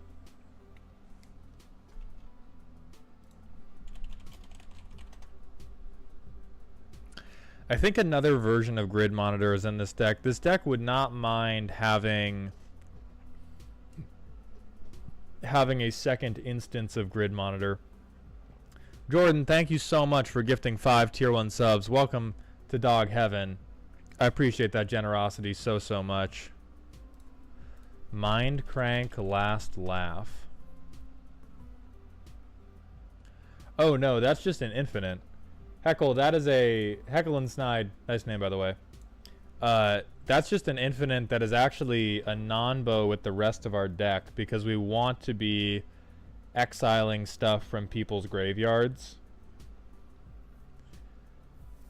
And honestly, if you're going to do all that... Or no, it's... You gotta bog... Sometimes you just gotta bog a bitch, you know what I'm saying? Sometimes you just gotta lay a bog down on them. Oh, either or. Pick one. I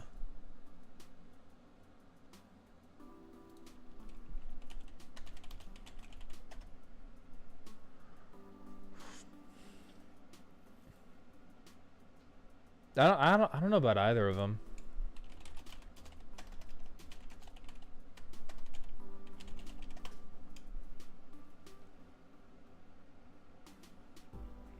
Okay, Relic of Progenitus would be a legitimately good card in this deck. Since almost all of your win conditions are, I need your graveyard to be empty and then I need you to take damage. I mean, the thing is, why would we Lodestone Golem? Because we still want to play the game.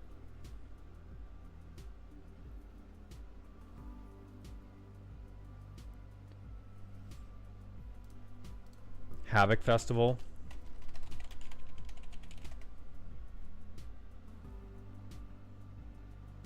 No, this has nothing to do with Blim.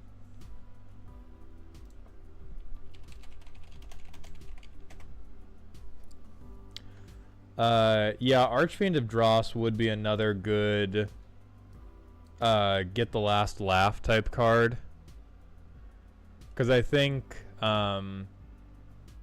like I think the weakest, the things least likely to lead to a silly is Bottled Cloister, unless you do have somebody that really likes to play at instant speed, in which case if you do, keep this forever.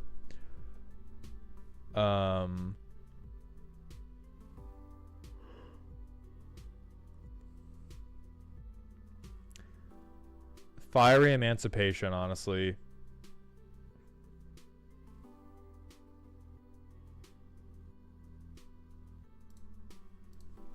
Emperor of Bones.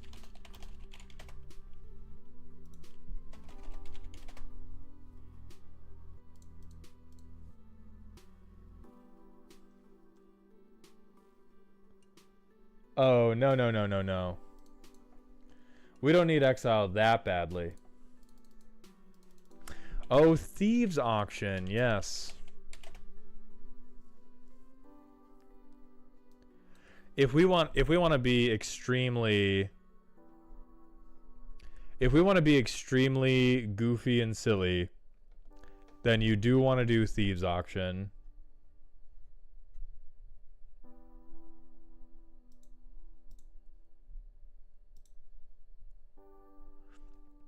For the most part, though, the only thing I can really recommend, because this is a silly deck that is truly, it is not meant to win. It is meant to have a fun time, and it's meant to bring the table down with it. If you want to make it better, what it does need, like what most decks need, is either additional tutors or additional card draw, because you have a very small number of cards that are actually impactful with Blim. Because like Goblin Cadets is just in here presumably because that goblin art is really funny looking. And I love that. And I want that for you. And I'm glad that you have that in your life. Reread the card recommendation notes for the class. Only take the funny ones seriously. I mean, that's what I'm saying, is Thieves Auction is a funny one, but my brother in Christ, she already has Demonic Tutor in here. It's not like if I tell you, if you have already broken the mold on whether or not you're including tutors in the deck, when I tell you to include a tutor, I'm not telling you to include a tutor, I'm telling you to include another copy of the funniest possible card you could draw at that moment. That could be Aggressive Mining, that could be Abyssal Persecutor, it could be Bottled Cloister. But you have some cards that are like, frankly, nearly non-functional. And those cards could be replaced by something like Gamble, which is instantly another copy of the funniest possible card at that moment. I also disagree with Sangromancer. I think Life Gain is the coward's way out. So if I'm going to sell you on any cut, it would be Sangromancer, because you don't need to gain life. You need to kill them faster. I think also on that list is Sleeper Agent, for the same vein of like, it's 2 damage a turn. It's 2 damage a turn versus picking up any of the other cards in black that say, okay, now you have Abyssal Persecutor in your hand. Now you have Aggressive Mining in your hand. And the deck's plan is weak enough that I won't say needs, but I don't think it's overpowering to get maybe a really early Aggressive Mining kind of hurts, but for the most part the deck just like doesn't do a whole lot until it gets a lot of the pieces it needs. And so you don't want to have a lot of fat on that deck. You want to have a very concentrated joke, and then you want the build up to that to be tight. And you have a lot of run-on sentences in the build up to the joke right now. And so if you're getting away with it and you really like the art, then keep getting away with it, because I do love the deck. But in terms of things to improve, there is the endless silliness of Thieves Auction. And after that, you know, it kind of depends on what you think is funny. I think Head Games is really funny. But if you think Head Games is a little bit too mean, then you probably just get tutors. And you make sure that you can tutor for something, you know, like Forbidden Crypt or Demonic Pact or something that's going to move the game along. But Glove, thank you so much for submitting that. We're going to move on to the Mighty Rush's deck, which is a silly deck that both does want suggestions and says, fuck you, my grandpa's deck has no pathetic cards. In one word, the deck is punchies. Dr. Boobs. A friend is a friend till the end of the end, that's forever. Tutor the angel that gives clues exalted, hit him really hard, sometimes it doesn't work out, and that's okay. The deck has a backup plan of the other angel that gives creatures exalted, as well as a few artifact and blink-based means of fighting back. There is a Krark Clan Ironworks combo in there too to try and win with if I have to. Oh, I have seen one of these decks. Yes. Okay. Honestly, fuck you. Don't play Karn. Fuck Karn. Ooh, okay. Legitimate point of contention. If your deck is this fragile, if it is so fragile that you have two primary means of playing the game, Karn is really, really dangerous card advantage. This is not a silly deck. My eyes just got hit with like half of the EDH rec top 100 for Esper decks. What the fuck? Did I just scroll past Tivit, Anointed Procession, Vandal Blast, Toxic Deluge, Tef Pro? Okay, so immediately we are going to upgrade this from silly. And that's okay, right? There's nothing wrong with having a deck that's stronger than silly, but I'm letting you know that I'm resetting my mental expectations. This is not a silly deck.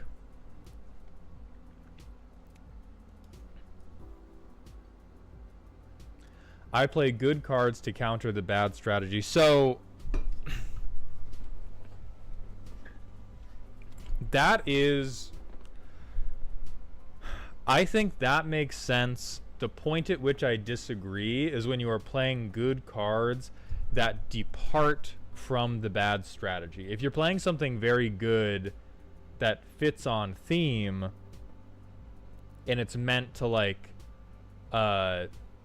sort of push the theme further, I really like that. If you're like, oh, my deck, like if you go, ooh, I have this really silly thematic deck but it's not working really well, I'll just put the One Ring in. Those are the types of things I disagree with. So like, as much as I hate to say it, Urza Chief Artificer, this makes sense to me.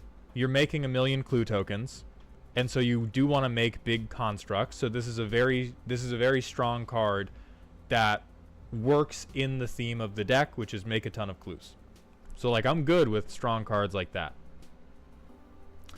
Retrofitter Foundry totally makes sense. Persuasive Interrogators totally makes sense. I don't think this is a finisher. I think it's too many steps to say I'm gonna make clues and then I need to make the clues people and then I need the people to die to make them clues. If there is a 3-card combo in here, I will hear you out. Otherwise, I think this is a case of like you pivoted from the commander and then you pivoted again to like a weird tripod. Like, Nick Valentine isn't a finisher. He is the unicorn you bring in for the thruple that is like Wernog and the actual finisher, and then Nick Valentine.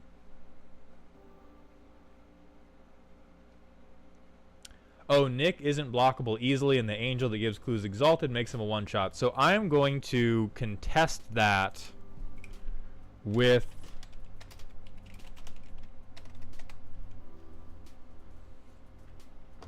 why not, instead of Nick Valentine, would you not play this, which can go on anybody and is reusable and is an artifact?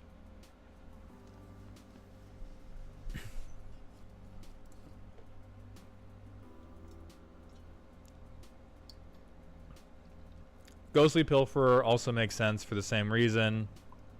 Bloodthirster, I think, is... yeah, I guess if you get exalted. I like that he makes clues as well. I think he's... how many artifact creatures do you control?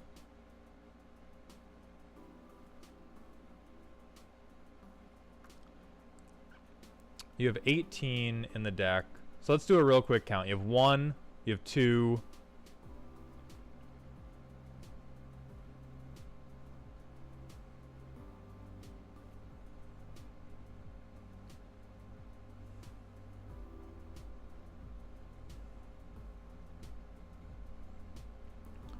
yeah, my goat, you have like you have like 4 artifact creatures in the deck. And so this man says that he makes clues. In your deck, he does not make clues until you have that thruple achieved. So Bilbo's Ring, yeah, can't be okay. So these are all good once you get the Exalted Angel. You have a, I mean, you have a Chat GPT interaction list, which a lot of people have. So I think this is just part and parcel of upgrading the deck's threat level. Makes clues.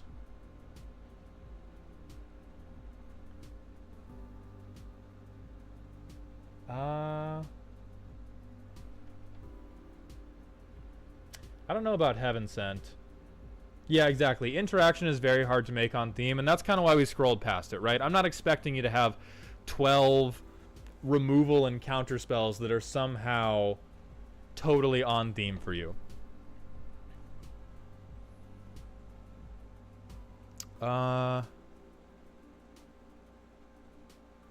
think Lazav is a waste of time. I think this is, again, like, I think there are a couple cards in here that you have picked that are like word clouds of things that your commanders say. But like Lazav does synergize with Lazav does make clues, but it is also like on swing. Lazav is a silver bullet, actually. Oh, are you playing against a Reanimator player? Is this a trauma response?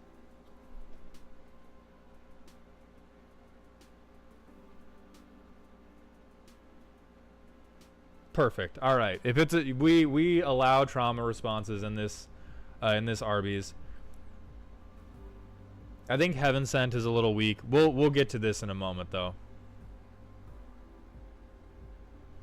Okay, so I'm gonna pull up. There's actually another deck we're gonna reference because they also played these commanders.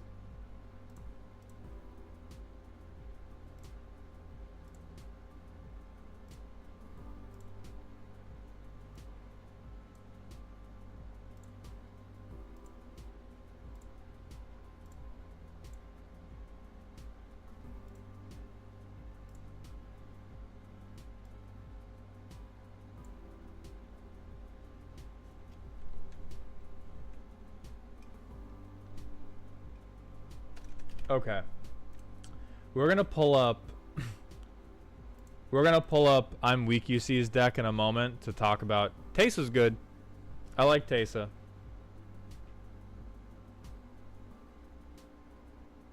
I do not like Wojek Investigator for reasons we will get to. The Angel package, yeah, you have very. So which is the? So we have some recursion. We have some other, yeah, clue payoffs. I honestly don't think you're gonna. I think it's highly unlikely you make enough clues for Girapur Aether Grid to really pop off for you. But you know yourself best, Goat. Oh, Karn is just here for Karn Structs. Okay. I'm with that.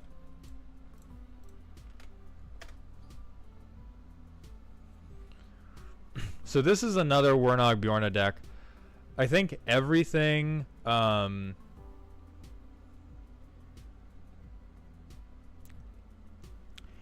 everything in this deck that says investigate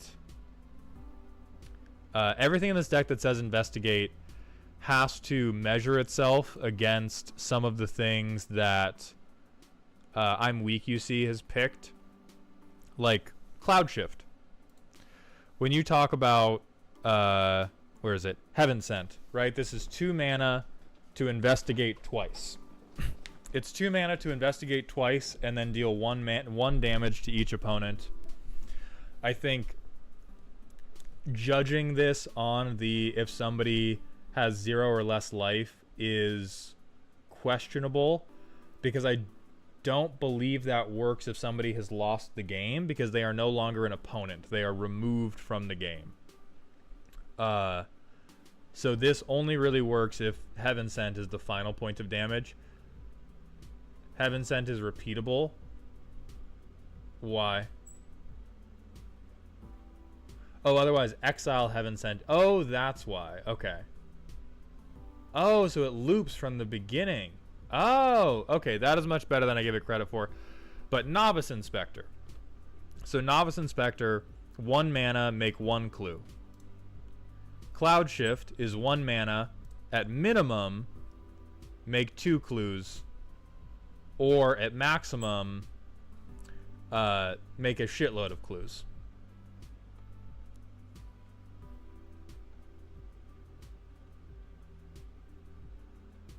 Piper Wright is okay. Same thing goes for Thraben Inspector. Honestly, same thing goes for Wojek Investigator, unless you really unless you run out of cards really, really often.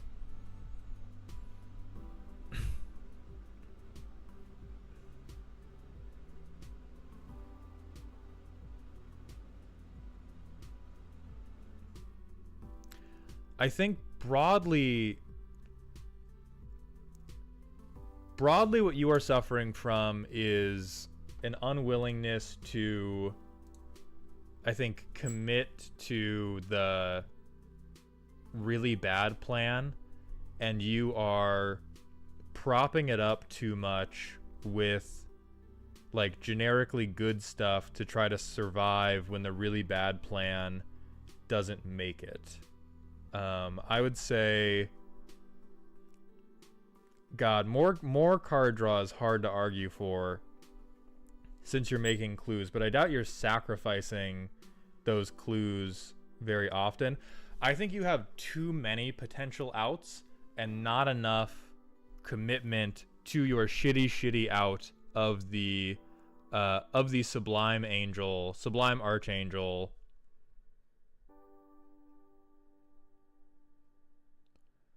Or the Merchant of Truth. Like, the Merchant of Truth out is the thing that you truly want, and you should not compromise on it. You should, like, get rid of Girapur Aether Grid. You should get rid of Clock of Omens. You should get rid of, I think a Call Pakal can stay because it's card draw.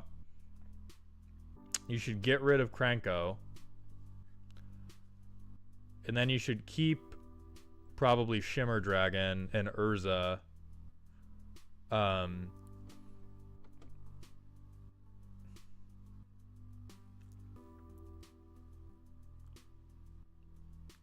I would honestly, like, I would almost get rid of Krenko plus Crime Novelist are part of an infinite with KCI. I would dump the fucking KCI infinite. I think the KCI infinite is...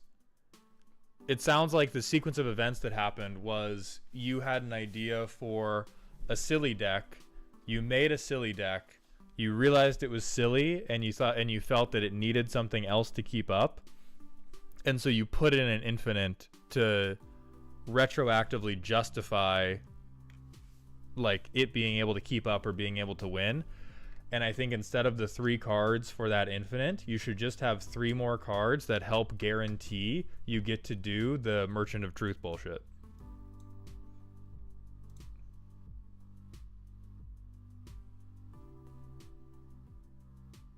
Like, don't compromise on your jank. If you need to have if you need to have card draw, or you need to have tutors or whatever, you know, I think you should... Hold on, does this let us get to... Boom, we're Warnogging. We are at least making 1 clue. It has begun. So we're going to Island, Arcane Signet, Talisman of Progress.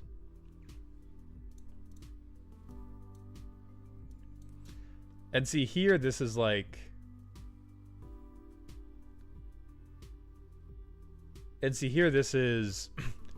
we have 3 cards that are meant to play defensively, and I think we should be going full bore stupid shit. So here, I'm going to crack our 1 clue so that we can draw a card. Okay, we flooded here. And then we're going to have Wojek Investigator. We have 6 cards in hand. We could play this out to 5. We have 4 cards in hand. Maybe we investigate 1 time. Final Showdown, like, best case scenario, best case scenario, we destroy all creatures, killing our Wernog to be able to do the investigate loop again. Hopefully we make at least one clue. Next turn, boom, replay Wernog, make a clue. Tap 5 for this guy, make another one of these tokens.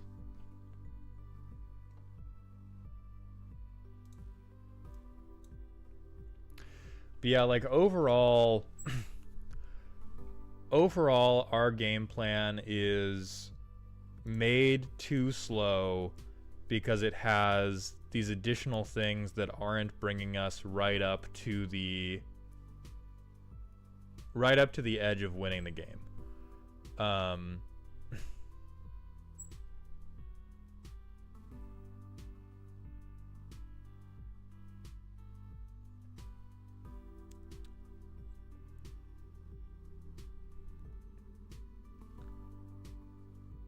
I also don't think you need Retrofitter Foundry.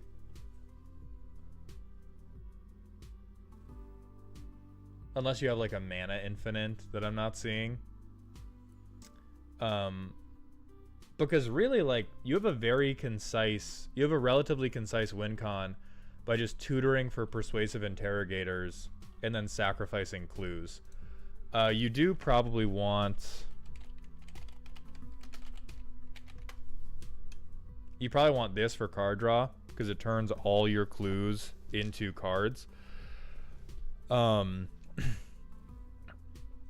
I would say like a better clue payoff than Girapur Aether Grid is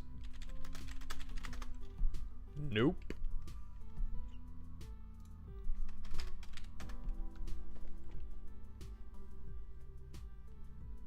Rise and Shine, right? Because that will translate directly to damage.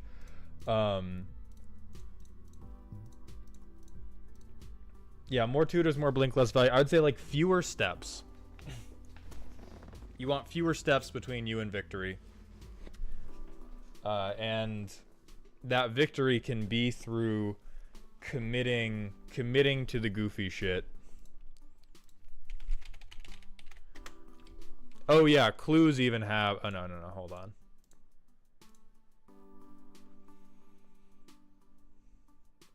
Where was it? This deck had it too.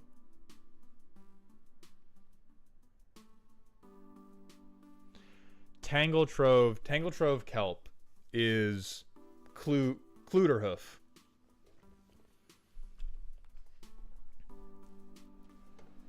And so if you want to have backup outs, I would have backup outs like that aren't multi-step processes. All right, we're gonna move on to the one true Willpower, who has a spooky deck. This is the first commander deck I ever built for myself, as it is right now. I got into Magic through a friend and tried out Arena after they introduced me to Commander. One of the introductory decks was a Blood Token Vampires deck, and I really liked it, so I made a Commander deck with the same theme. It originally had every single Blood Token card I could find in the colors, but some of them got cut because they weren't running the way I wanted. The deck wants to make Blood Tokens and use them to get cards I want in hand while putting creatures in the graveyard for Olivia to resurrect, and I punch people with them. It used to be one of the better decks in my pod, and then somebody made a Tivit deck, and now we're all at a much higher power.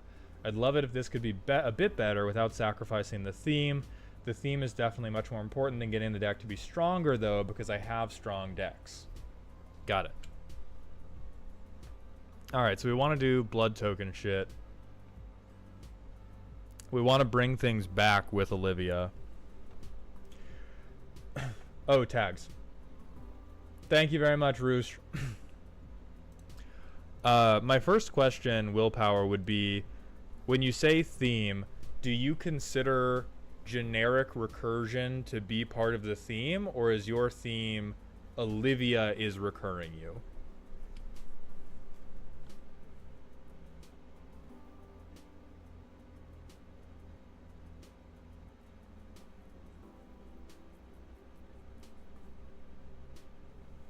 Okay, mostly Olivia. And a 2. Okay, so we do need to be all vampires. Blood token benefits. Damn. Damn, deck is mostly baddies. Not all baddies, but mostly baddies.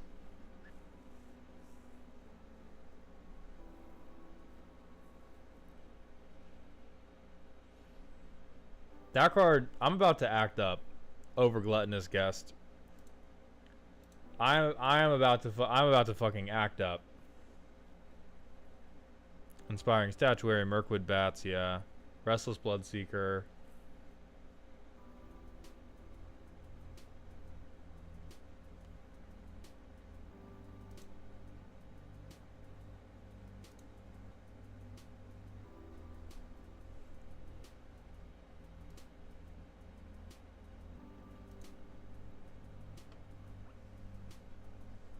Okay, legendary vampires.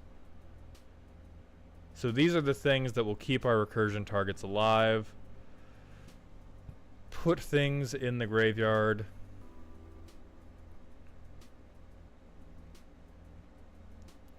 Yeah, we're on Twilight vampires, not Dracula vampires. Dredging Claw. Rocks that do mana things, Cut Soul Ring. Some of this is removal. This is really bad removal, my goat. Please explain to me why we have Extract the Truth. Who is playing hexproof enchantments at your table? This is hateful. Who is this for?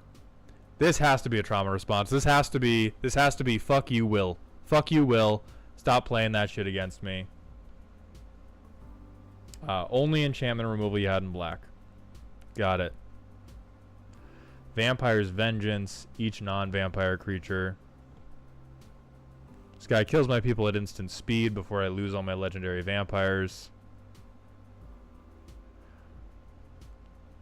I mean, why would you... Can you explain to me why you need this? Because... Oh, never mind. I get it. To put it back into your graveyard so that you can Olivia it again on a following turn. Okay. I get it. Vampire you control dies. You can pay 2 life. Sure. Put a 1/1 counter on each thing. Sure.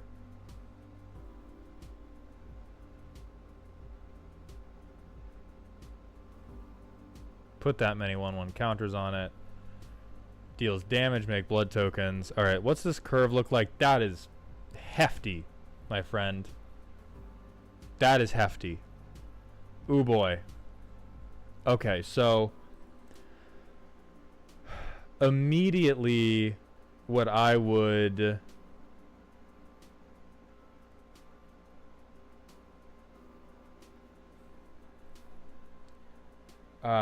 it's tough because it's like... If you want the theme to be blood tokens, we can stay on it. It is a very, very weak theme. It's going to be very hard to stay on the theme of all vampires and all blood tokens. I do think this is a very like faithful deck you have made, and that is a good thing. So let's see about making it better. We don't need a blood token yet. Well, I guess like actually let's Bloodtooth Harvester. We'll Ridge, we'll this. Maybe turn 3 we can get a creature through and we'll get that out.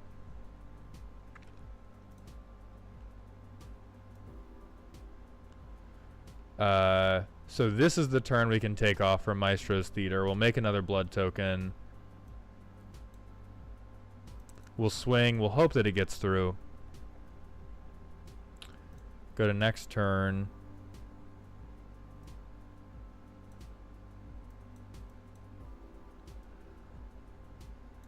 We can... I mean, God, we don't even want to put Drana out yet. So we put this out, draw 2. lose 2, make a blood token. Mountain for turn.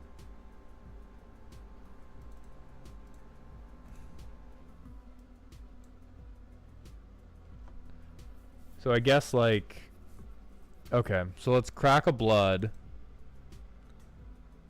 We'll discard this to draw command tower. 1, 2, 3, 4, 5. Oh, we're already at the limit of what we can do. Okay, so then we'd tap 6, bring out Olivia. We'd swing, bring back Champion of the Dusk. We would draw 4, lose 4. Hopefully some stuff gets counters. I think discarding to hand size, we would discard that. We already used one of these.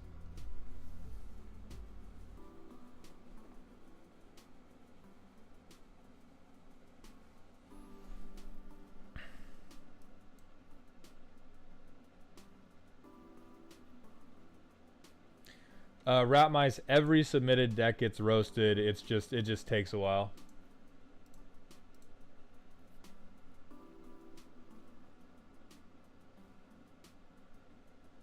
Okay.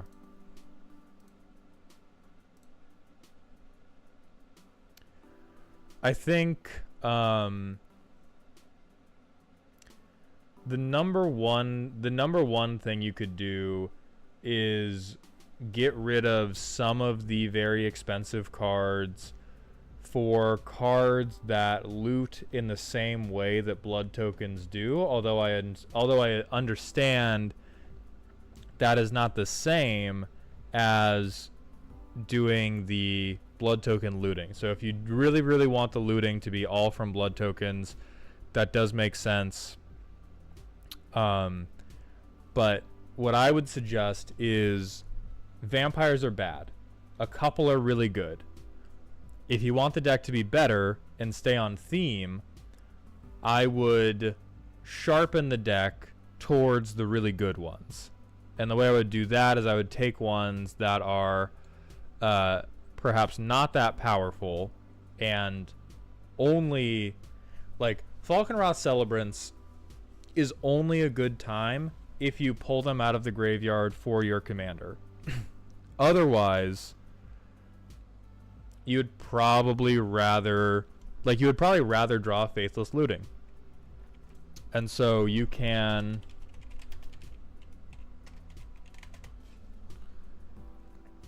just run Cathartic Reunion instead.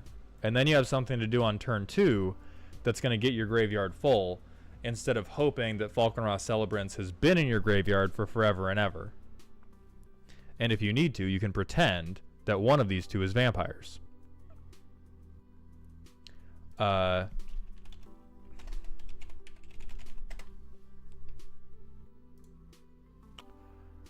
Vampires were in the Lost Caverns of Ixalan.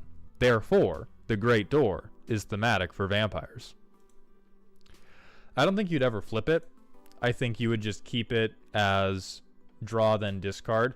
You can 100% find some good cards that are like looting.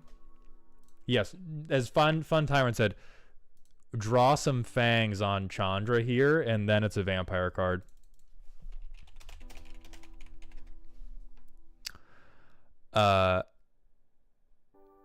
Vampires often live in cities, and therefore vampires often also wear jewelry. Therefore, this is thematic for your vampire deck.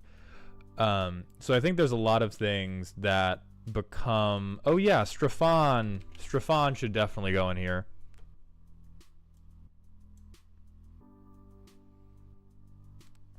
This would be a good way to make blood tokens, and since it's a flyer, it's a little bit more able to benefit from a lot of your combat damage triggers. Oh, he wasn't working great. It honestly may just be because the deck is really top heavy. The deck is really top heavy, and I understand that it's tempting to try to get away with it because you have Reanimator, which is like, oh, I get to cheat them out.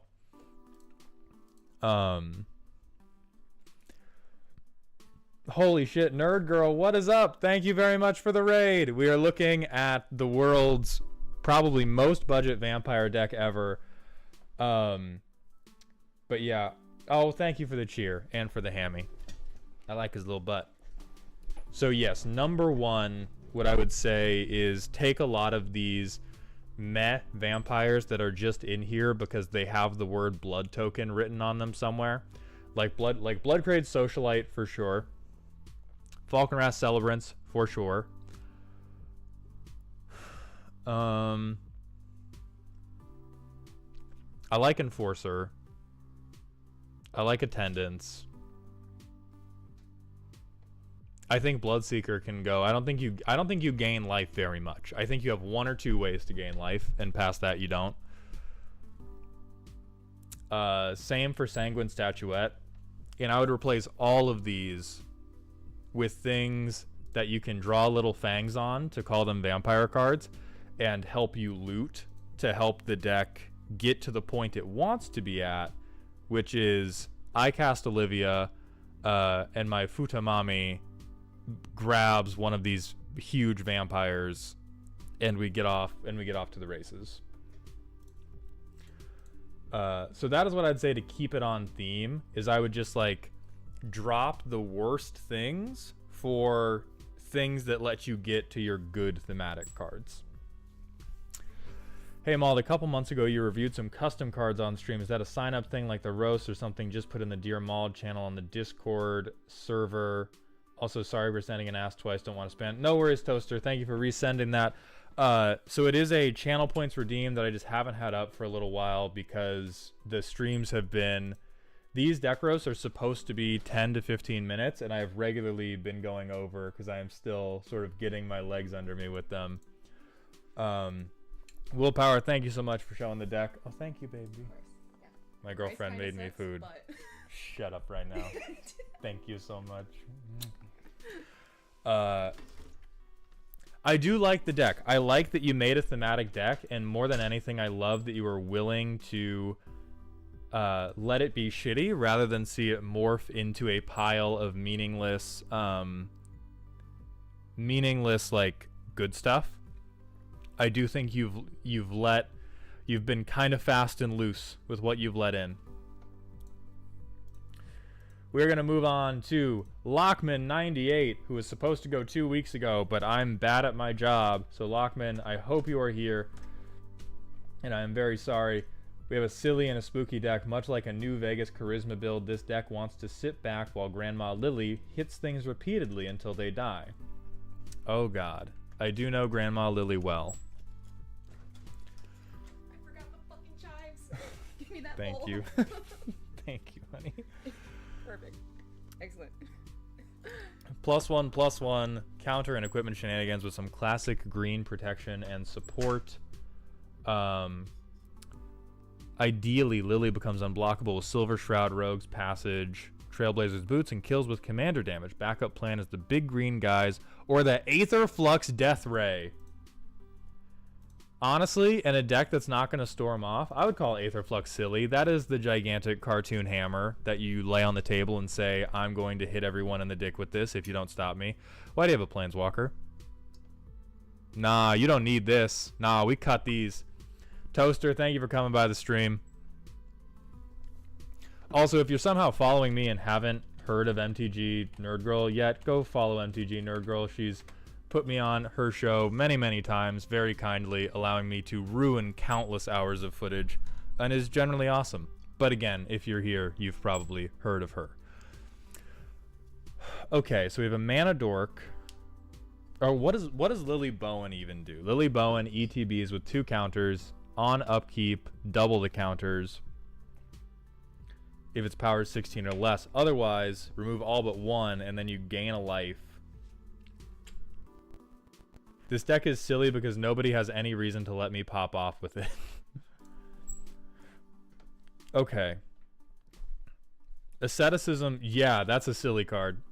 Champion's Helm, Gaia's Gift, Heroic Intervention. This does look like someone who's been cyberbullied, and it makes sense. So Aether Flux, Flying, Fire Shrieker, that's fucked. Does she get trample? She does not have trample. Mind Stone, Pip-Boy. I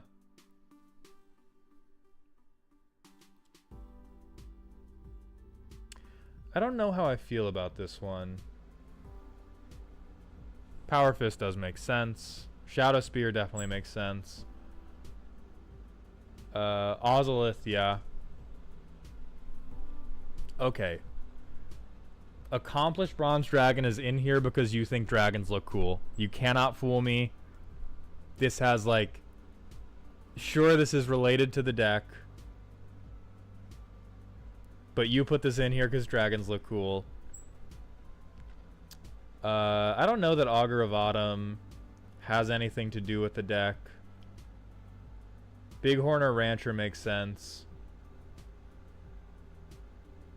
Cankerbloom makes sense for removal. If you tell me it's in here for Proliferate, I will appear at the foot of your bed later tonight.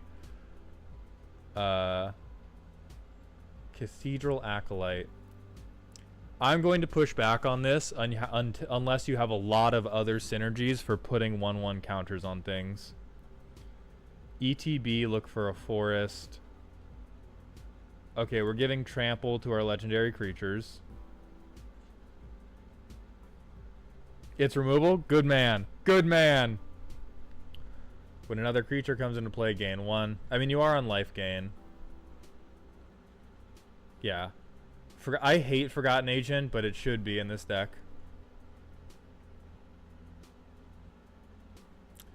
Hierophant Biotitan is... I love that for the counter synergy here. At the beginning of end step. Oh, that's phenomenal. Okay, then we've got some Mana Dorks. We've got another good counter synergy. I hate that it's scrolling past like the... Okay, let's do view options. Visual stacks. Maybe that'll work. Okay. Toski's good.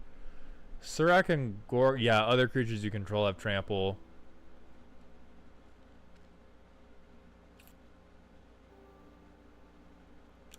I'm not convinced on this one.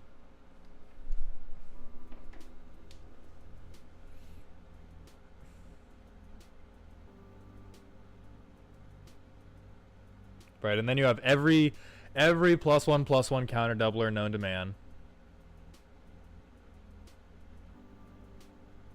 Guardian Project, Hydra's Growth, Retreat to Kazandu. Yeah.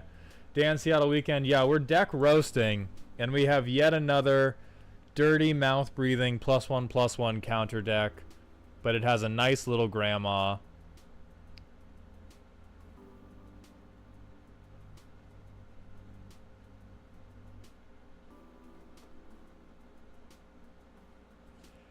Okay, so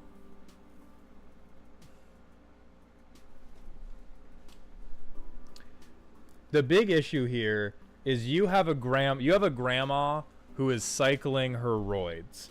You have a grandma whose power is going up and down and up and down and up and down, and you want to be able to capitalize when her power is up. And right now, the best way you have to capitalize on her power being up is you have one thing that will tap for 1,000,000 mana, and then you have other things that will just let her swing. And then you're going to pray to God that when you swing, you will kill somebody for it. And that's generally a good plan. I would like to formally advise you to have other ways you can benefit from big creatures matter. Things like Rishkar's Expertise. Because here, well before Lily Bowen is hitting 16, and well before she's going to kill any... Like, well before she is a kill threat, like when she has... Oh, it's in the deck. I'm so dumb. My bad, Goat. I did not recognize your game. That's my fault. Oh, we do have it. Okay. Do we have... its brother, Last March of the Ents. Because I would say we need that too.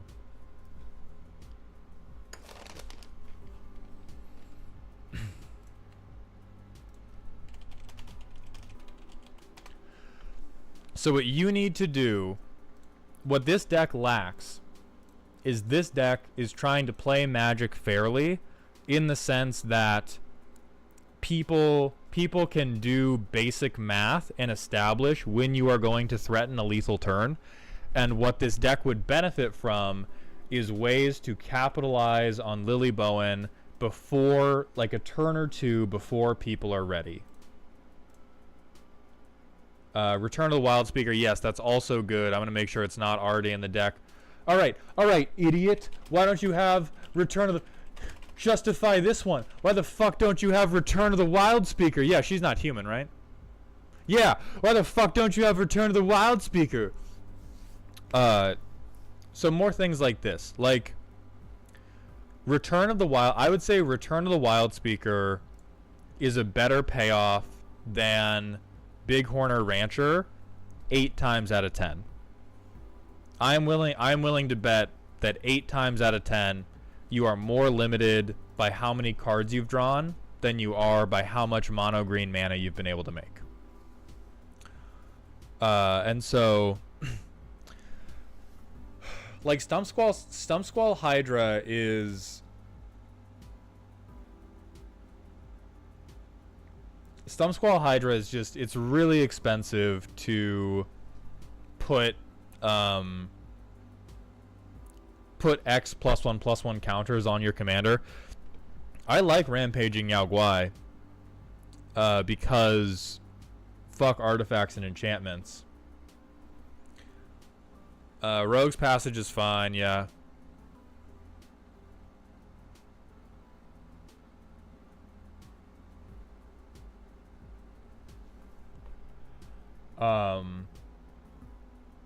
And then I think we had some other people. Hunter's Insight, what is that?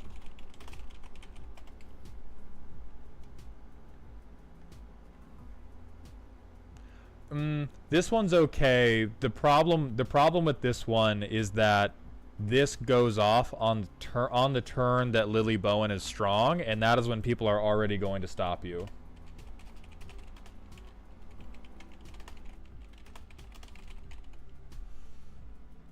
All right. So your homework is to look through every permutation of this text, of draw cards equal to greatest power and draw cards equal to greatest toughness. Skullspore Nexus would be kind of funny, but you don't have enough I don't know that you have enough any sacrifice.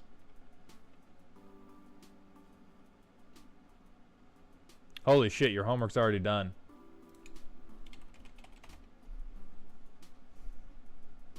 No, we don't want Renata.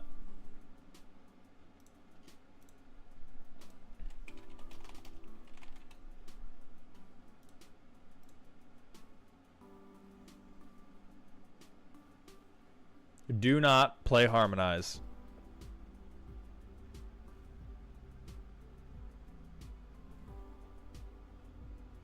Self-solving homework, true.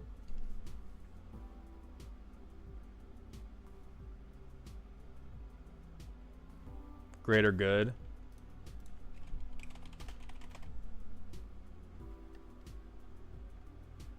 Oh yeah.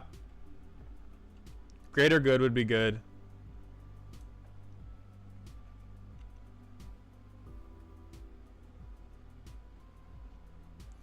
And like you don't need a million of these, but what you do need is right now this deck works 1 out of every 5 turns after Lily Bowen comes down. Because I think it goes 2, 4, 6, 8, 16. And then it works. Yeah, honestly, even Galta would be playable.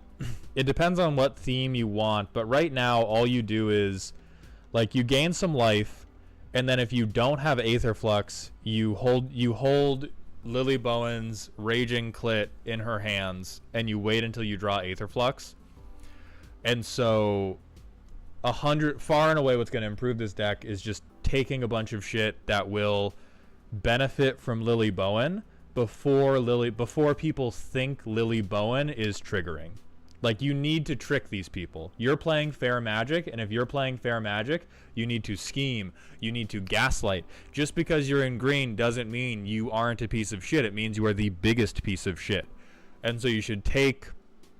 I definitely think Stump Squall, and I think some of your other... Whatever you feel is like the slowest stuff, and you should replace it with things like Last March of the Ents, like Greater Good, anything that will let you snap convert Lily Bowen into cards or life ahead of her 1/1 counter stuff triggering.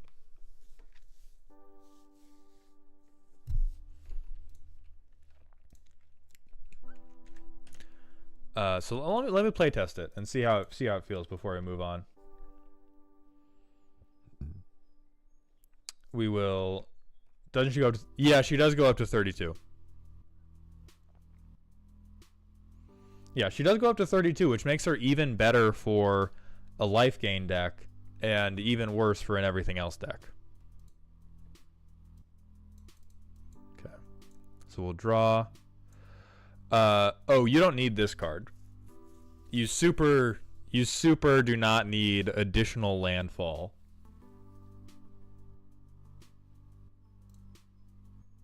Okay, we hold our dick in our hands. We'll say we're cutting this guy, so we discarded them to hand size.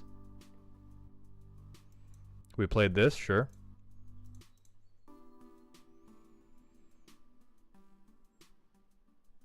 Yeah, and if you're keeping it just for the solved, I don't think, like, I think everything that's being kept currently, such that you can look at the top card of your deck, you would be better off with Greater Good. Like, for 4 mana, you would be better off playing Lily Bowen and sacrificing them to Greater Good when her power is 8. Okay, so we didn't play her until turn 6. Our next turn should go to 4. We'd get her there. And then we have Court. So next turn, at the beginning of upkeep, so I think we order it 2 here. We go to 12. Oh, so we would double it. Then we would double it to 24. Play that. So we have Lethal Commander if we get her through to anybody. I doubt we get her through to anybody. I think Nissa's useless. I do think a little more ramp might help you too, based on that. Now that's just one playtest. If I look at your curve, you are pretty heavy in the middle, and I think it would help you. I think it would help you to get a few more 1 or 2 drops that help you make mana earlier, because you are low on lands. You can't be low on lands, ramp, and card draw. You can usually like pick one to be low on, and you've picked all 3 right now. I mean, lands, like, you're almost there. You're not super low, but you are kind of low. All right, John, thank you very much for sending that deck in. I do like it. I would love to see it once you do fix it. And most of what you need to fix is get to Lily faster, capitalize on Lily other than just her life gain, and then kill people with a laser death ray wherever Aether Flux is. Yeah. We're going to move on to M12G's deck, which is silly, spooky, and scary. White shenanigans, counters, and X-costs. The deck in one word is X. So Twitter. Oh god, Morath. Alright. When it ETBs... Oh, it ETBs with a number of +1/+1 counters on it equal to the mana spent. Okay. X, remove X counters, put X counters on a creature, deal X damage, or put a green elemental creature token on the battlefield. Okay, so it really is everything is X. So what I expect to see is a shitload of ramp, and then a shitload of funny X spells.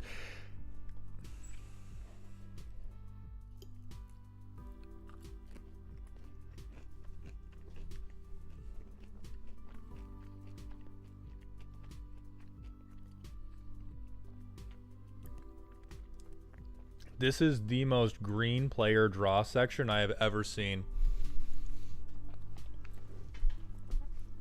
Half of our draw, like, this is all so expensive and so highly conditional.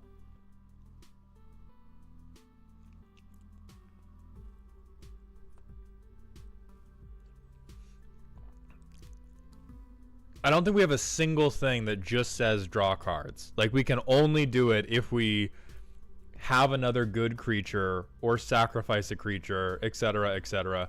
Let's look at Morath to see if they do have that errata text.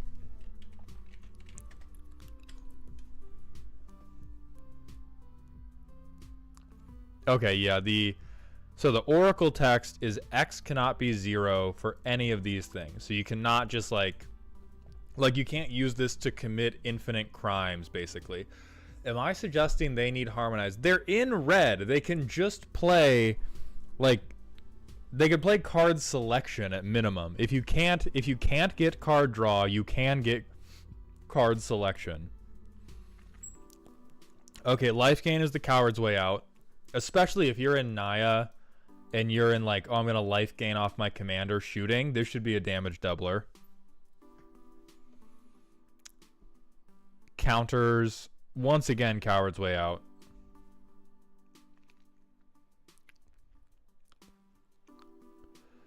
Yeah, branching evolution. So we could be going for, like, Voltron,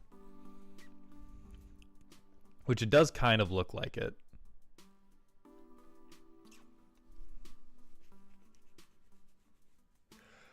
Peep World and anybody else who's wondering, the deck roasts are a Patreon redeem, so they are paid, I'm sorry to say. But they take a while, and they make my brain come out of my ears because I think too hard. So anybody who does want to submit can go to patreon.com/MaldHound, which is accessible via my YouTube channel description, the !! roast command, or the stream description on YouTube. Sniper, thank you very much for the tier 1 Twitch sub. 5 months in a row. Activate those neurons. Number indeed go up. Dr. Woods 154, I think I also missed your resub. Thank you very much for the 5 months in a row, my friend. Welcome to the dog home. So I don't think there are that many ETBs. I think there are... Because entering with is not the same thing as having a triggered ability when you enter the battlefield. Like, all of these things, entering with counters does not trigger Panharmonicon, which is an important thing. Asceticism is a trauma response. Okay, so we hate artifacts, we hate enchantments.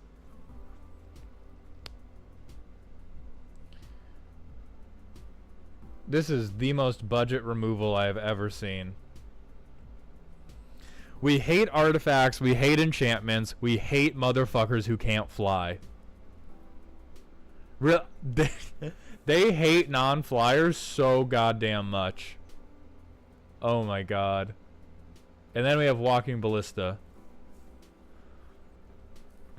Okay, then we have a little bit of recursion.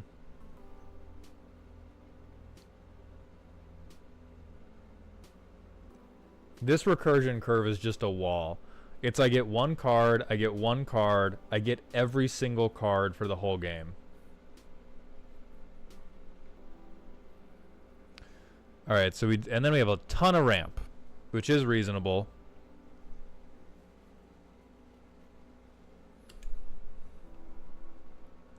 We have a little bit of protection.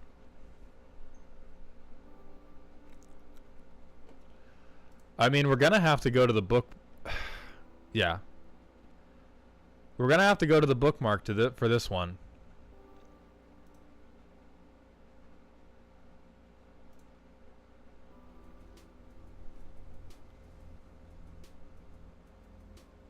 Your deck here. Your deck here, M12G. I would say it lacks a it does not have a coherent win condition other than one day one of my creatures will be big enough that I can get it done. You know, like Mirror Entity for 1 billion. You know, it's like eventually I can collect 1 million mana. And if I collect 1 million mana, I'll be able to do it. I would say, what was the...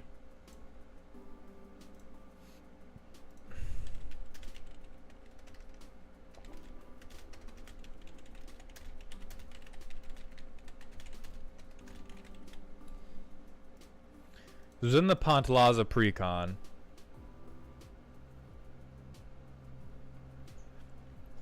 It's like a Rupture effect, but I don't think it sacrifices. Chandra's Ignition!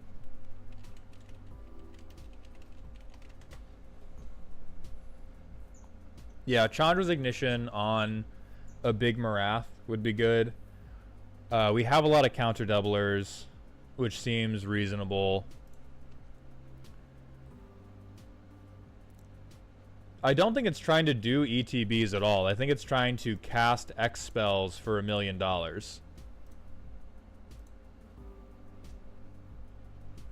And I think the thing that I would recommend is different is I don't think the top end is like necessarily there. What's up, M12G?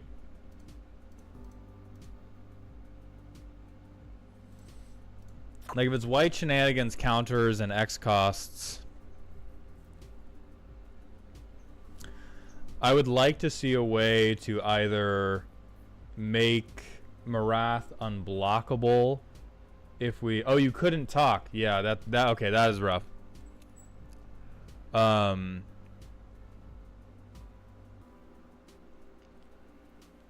Is my least coherent deck. Well, let's make it coherent together. And let's make it coherent by cutting 8.5 tails.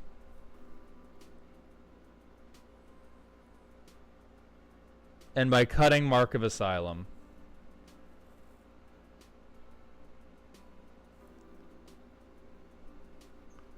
Because honestly, we do want to be recasting Morath. Like, we want to be... This is a deck that, not to sound unoriginal, wants the exact same cards that Lily Bowen deck wanted... Because, like, we want to cast Morath for more and more mana to put more and more counters on them. And the way we're going to get our...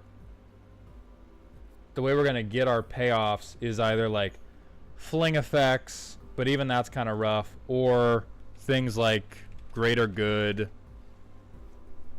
Again, like if your strategy isn't coherent, cut the weakest parts of it for card draw. And if you can't get card draw, get card selection. For like Cathartic Reunion.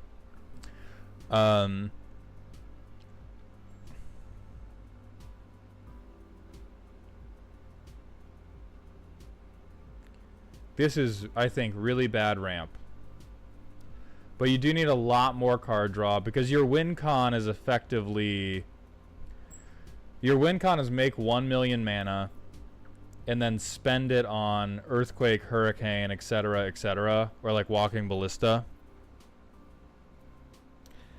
This is a deck where, like, for your top end, like, you don't need Taminoa. You need,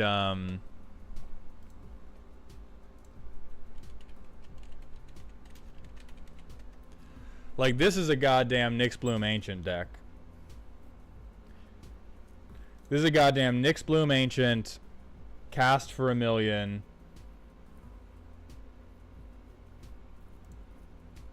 Oh yeah, Skull Clamp would also be... Skull Clamp will be very strong.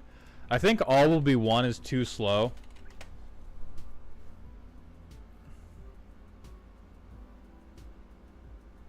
Because it only hits one opponent. Triumph of the Hordes would also be a good win con.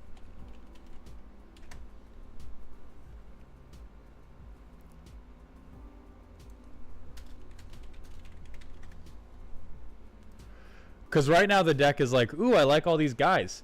And Morath can definitely convert. But I think we need to draw a little bit better. What's up, Bobo? We're not giving you any mulligans. I want you to look 8.5 tails in the face and think about how garbage he is. We're going to immediately sack Steve. And we're going to get, yeah, we're going to get this.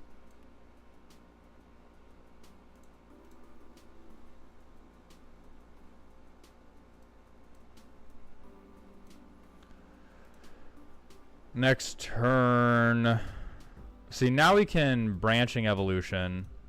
And then, I don't know where our... Okay, so Morath would come in.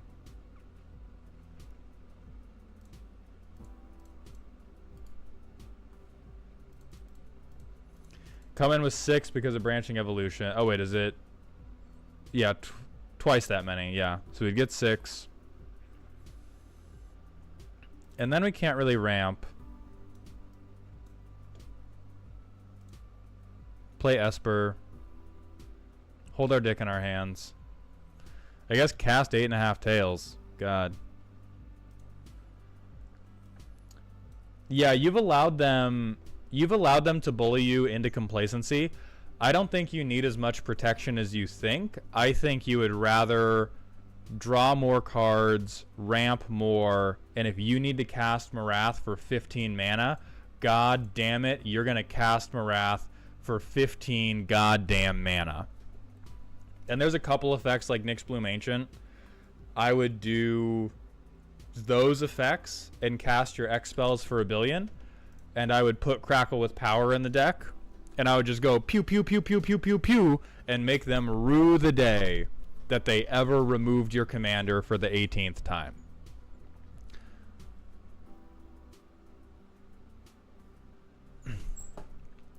Because right now we have 1/1 counters matter, and I think based on the one word you sent me to describe the deck, we want it to be X matters, not 1/1 counters matter. And right now you have lied to me and you have sent me a 1/1 counters matter deck, and that's okay. We'll fix you.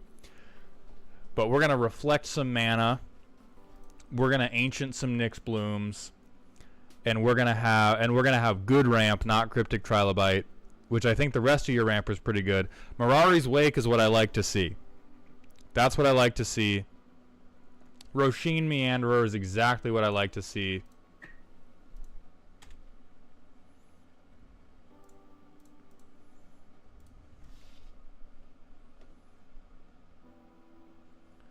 Or let me say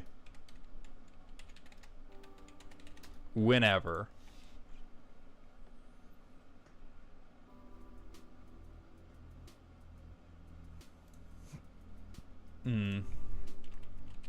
Whenever X spell. Maybe that'll do it. I'm not sure the exact formatting I need to do to get this.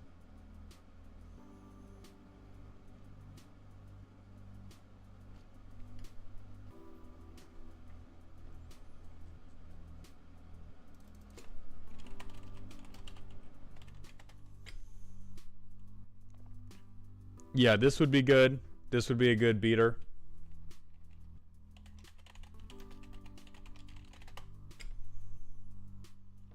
Oh, hell yeah. Unbound Flourishing.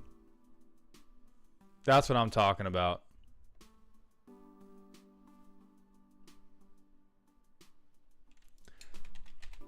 And then, yeah, Crackle with Power. Comet Storm. Like, you just want...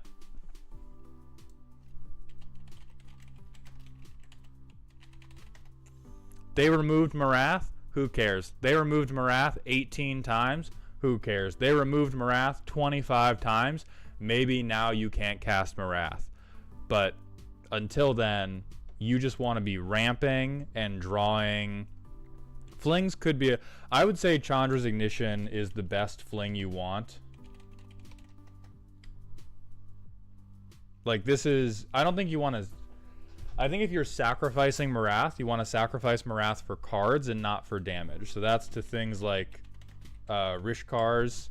That's to things like Last March. That's to things like Return of the Wild Speaker. Yeah.